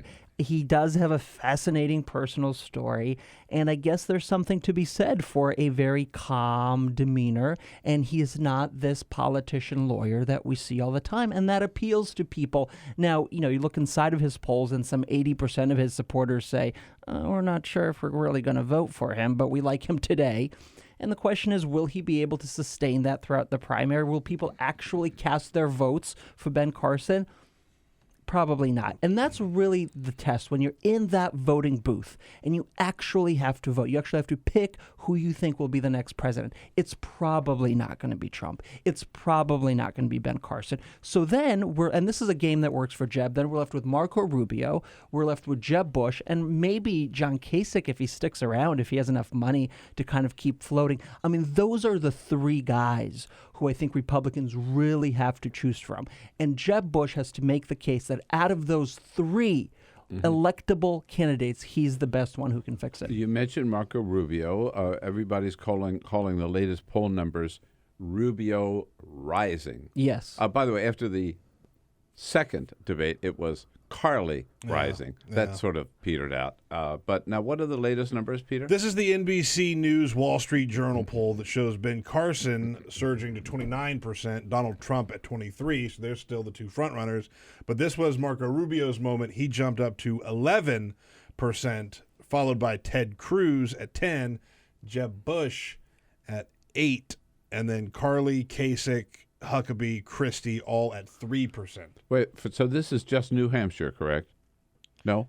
This is the national poll, I believe. Yeah, the national. Yeah, in the national GOP contest. Where's Trump and Carson? Carson number 1, Trump number 2, Rubio number 3. And what are the numbers? 29 for Carson, 23 for Trump, and 11 for Rubio. 11 for Rubio. Yeah. When I was in this chair last week, Bill, I predicted that we were entering Cruzvember, where it would really be Ted Cruz's time to shine. I thought he had a great performance at the debate, but it feels like maybe we're in Rubevember, although they're just 1 point apart. Yeah, they're very close. Yeah. Yeah, I just want you to, I want to comfort you to this, that I've also said things I know. I heard this morning. That have proven to be wrong. Yes. I've just said, you've basically overdrawn your bank account at this point, paying out all the bets you've lost. No, that was... Yeah. I lost $1. Delaney's just rolling in it. For Arthur Delaney. All I'm saying is that sitting in this chair does not make you... I'm learning that the hard way. Omniscient. Yes. Right. You can still make mistakes. Where I have said all along until recently that Jeb Bush, with all of his problems, all the name stuff, was going to be the Republican nominee. You assured him of this personally. I did. That's probably why he took it so easy. I don't believe like that Bill any longer. I think it's going to be Marco Rubio. Marco Rubio. Mm-hmm. Really? Okay. I think Marco Rubio has a lot of baggage. I think once you get the opposition research out on Marco Rubio, it's going to be rough for Marco Rubio. Well, that's what the Bush once people they come are after planting. Him. Yeah, I'm sure. That's why he was not. I mean, there's a lot there. I mean, let's start with lying about your family history, about when your family came to America. And pretending that they fled Castro when really they came before Castro came to power. Big whoop. Whoa. I'm just saying. I mean, that's what bothers me the most. As someone who fled a certain country and knows very well the history of that. Wow. No. You don't go lying about that for political purposes. Igor Volsky on fire this morning here on the Bill Press Show. Jump in. We'll make a seat for you at the table here. even if we have to push Peter We'll out. push right Peter over. out for you. 866-55-PRESS. Give us a call. Follow us on Twitter at BP Show. This is The Bill Press Show.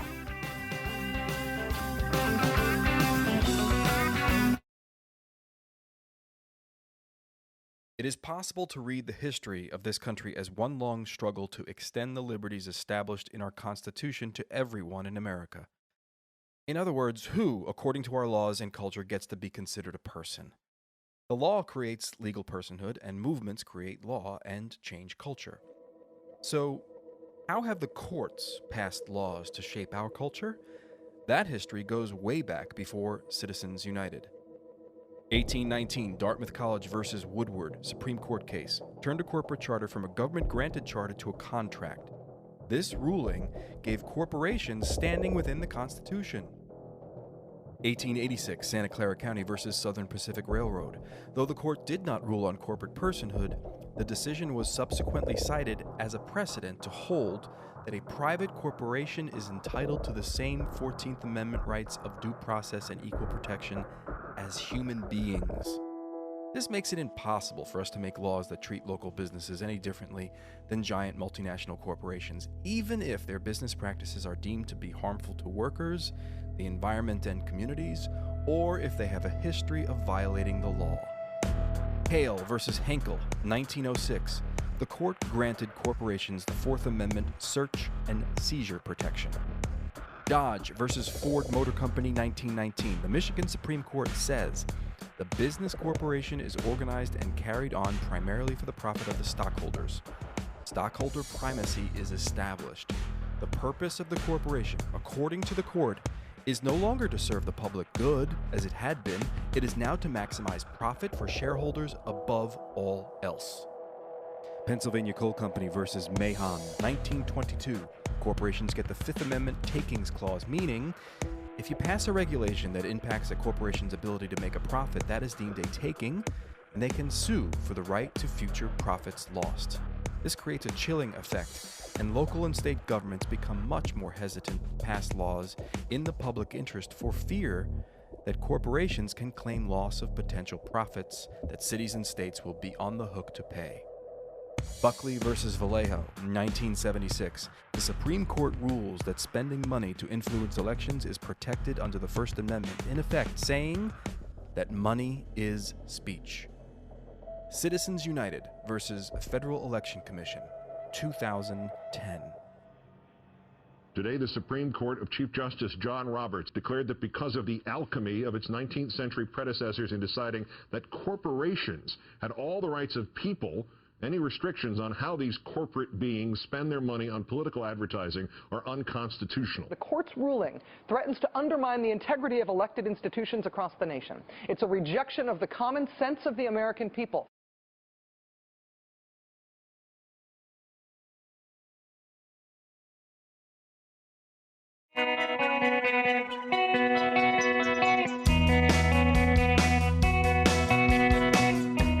Seen on Free Speech TV and online on TawkrTV. This is The Bill Press Show. All right, 12 minutes before the top of the hour with Igor Volsky from ThinkProgress and a frequent guest host here on the Bill Press Show. Igor has always encouraged me to take more time off, and I willingly agree. By the way, leave early, Bill. Take a half day. Yeah. This news sort of slipped out yesterday. We were all wondering when the State Department was going to finish its review of the Keystone pipeline. I've been speculating that they were going to drag it out until after President Obama is out of office. He may not have to, because yesterday TransCanada said basically, no, we don't care about this project anymore. We'd like to suspend the administration's review of it. What's going on? So they want the administration to suspend the review that the State Department is conducting so that there's more time to fight the legal battle in Nebraska over the route of the pipeline. There's this kind of complicated story about which department in Nebraska can give a green light to the pipeline, which route the pipeline's going to take through Nebraska. And so some people are seeing this kind of as a stalling tactic to give them more breathing room to handle the Nebraska fight fight. It's been a 7-year process, this whole entire thing. And I think ultimately at the end of the day, environmentalists who've waged a very strong campaign against it really pushed Hillary Clinton to come out against it in many ways. Whereas before she said it was... Right before she said as Secretary of State, we're probably going to approve it. So it's dead. It feels like it's going to be hard to find the momentum to bring the Keystone Pipeline back. Isn't what TransCanada really, aren't they? What they're really doing is saying, well, let's just roll the dice and hope there's a Republican president who will be a little. That's more what friendly. If that's what a lot of Republican consultants say, that it's not going to happen under Obama because of that environmental constituency. You're really going to need a Republican, and that's one of the dangers that environmentalists warn about. That not only are you going to see the Keystone Pipeline, but all kinds of different pipelines and permits granted to big oil because of that.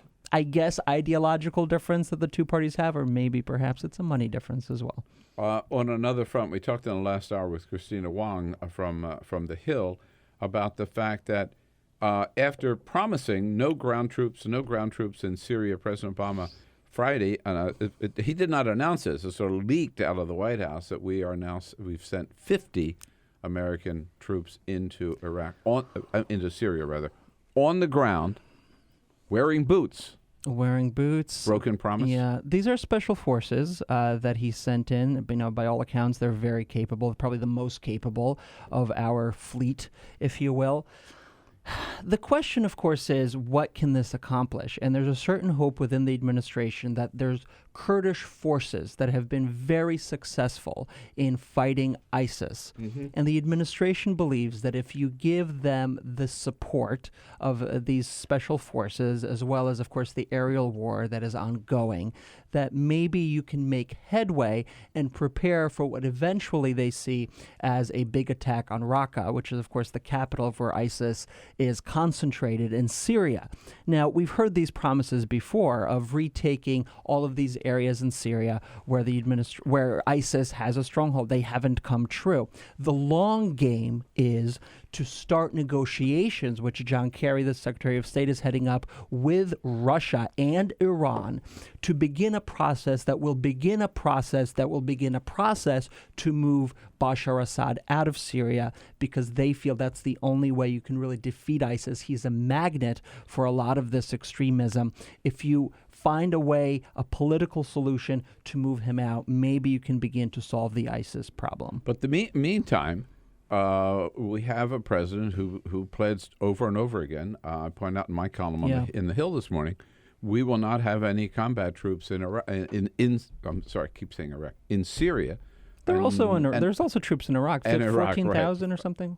1,400, I should say. 1,400. But now we do have American boots on the ground in Syria. So this contradicts what he told the country would never happen. Yes. Look, he certainly felt now that he's president that when weighing the situation, the danger of leaving Syria and Iraq without an American presence was too great, and that yes, it was worth to break that political promise and to make that effort to stabilize the region. The question is, can you do it with these 50 troops? No. What are these 50 special forces troops going to do? Is he going to need more? Does this begin kind of a longer pattern of sending more and more troops into the country? But, there is, and sadly, this is true for every president, there's that great disparity between what you promise on the campaign trail, what you think you can accomplish, then you get into the seat and you're confronted with the dangers of the world and you say, I just can't do it because the risk of not having a presence there is too great to America. At least that's how he sees it. And here's the end result. President Obama is going to leave office with the war in Iraq still going on, the war in Afghanistan still going on, and a new war in Syria. That's what it looks like. There, but to his credit, there's a force in the Middle East called ISIS that people certainly predicted that an Iraq war would create this kind of radicalism in the region. Yeah, but something that wasn't foreseen, at least as a possible threat in such a short period of time after the invasion. Igor, great to see you. Good to see you, Bill. Even late in the day. Oh, No. Thanks for coming in. Such a beautiful sleep I had. See you next week. Bye-bye. ThinkProgress, thinkprogress.org. I'll be back with today's parting shot. Like politics? Then like The Bill Press Show on Facebook. This is The Bill Press Show.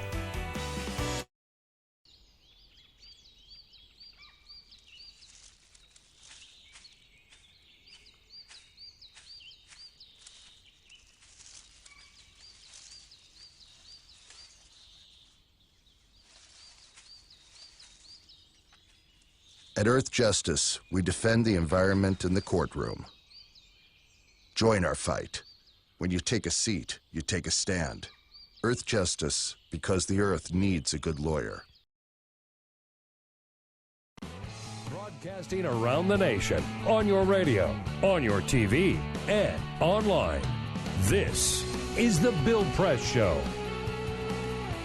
Hey, friends and neighbors, what do you say? Good morning. Great to see you this morning. This is the Bill Press Show. We're coming to you live from our nation's capital, Washington, D.C., bringing you up to date on all the news of the day, whether it's happening here in our nation's capital, around the country, around the globe. Coming to you live on your local progressive talk radio station, on Free Speech TV, and worldwide on our video stream, TawkrTV. Events in the nation's capital. Hi, everybody. It's Bill Press.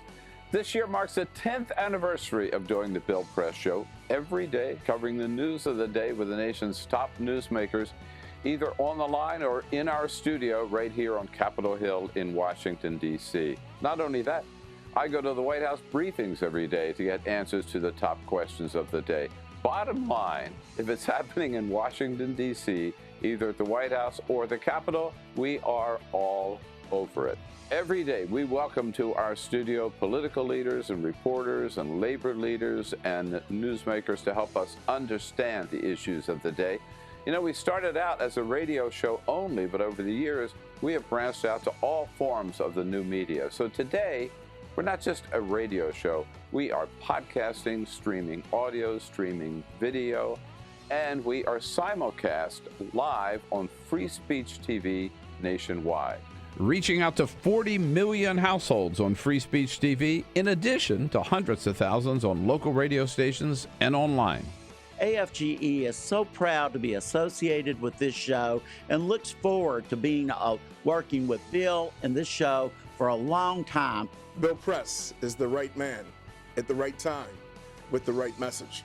And thanks to the Bill Press Show, we get our message out to thousands and thousands of people every day. Thank you, Bill Press.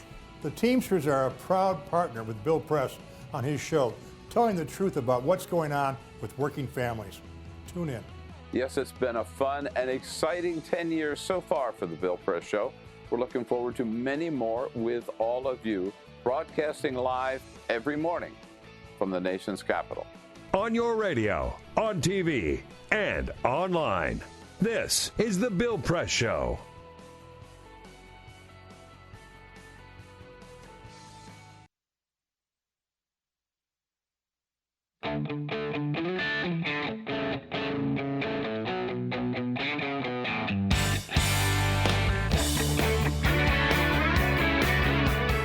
The Parting Shot with Bill Press. This is The Bill Press Show. Well, have you ever heard so much whining in your life? I mean, Republican candidates for president are all crying crocodile tears over what they call the harsh treatment they received from debate moderators, especially from CNBC. They claim the questions prove the media's liberal bias, that moderators were just out to make them look bad and make Democrats look good. And from now on, they say only reporters who voted in a Republican primary could moderate a Republican primary debate. What total nonsense. Do they also get to pick the questions and submit their answers in writing 2 days later? Look, some of these questions may have been unfair, but overall, the moderators were just trying to do their job, which is to find out where the candidates stand on the big issues. If you can't stand the heat, get out of the kitchen. Hey, folks, thanks for being with us today. This Come back again is The tomorrow. Bill Press Show.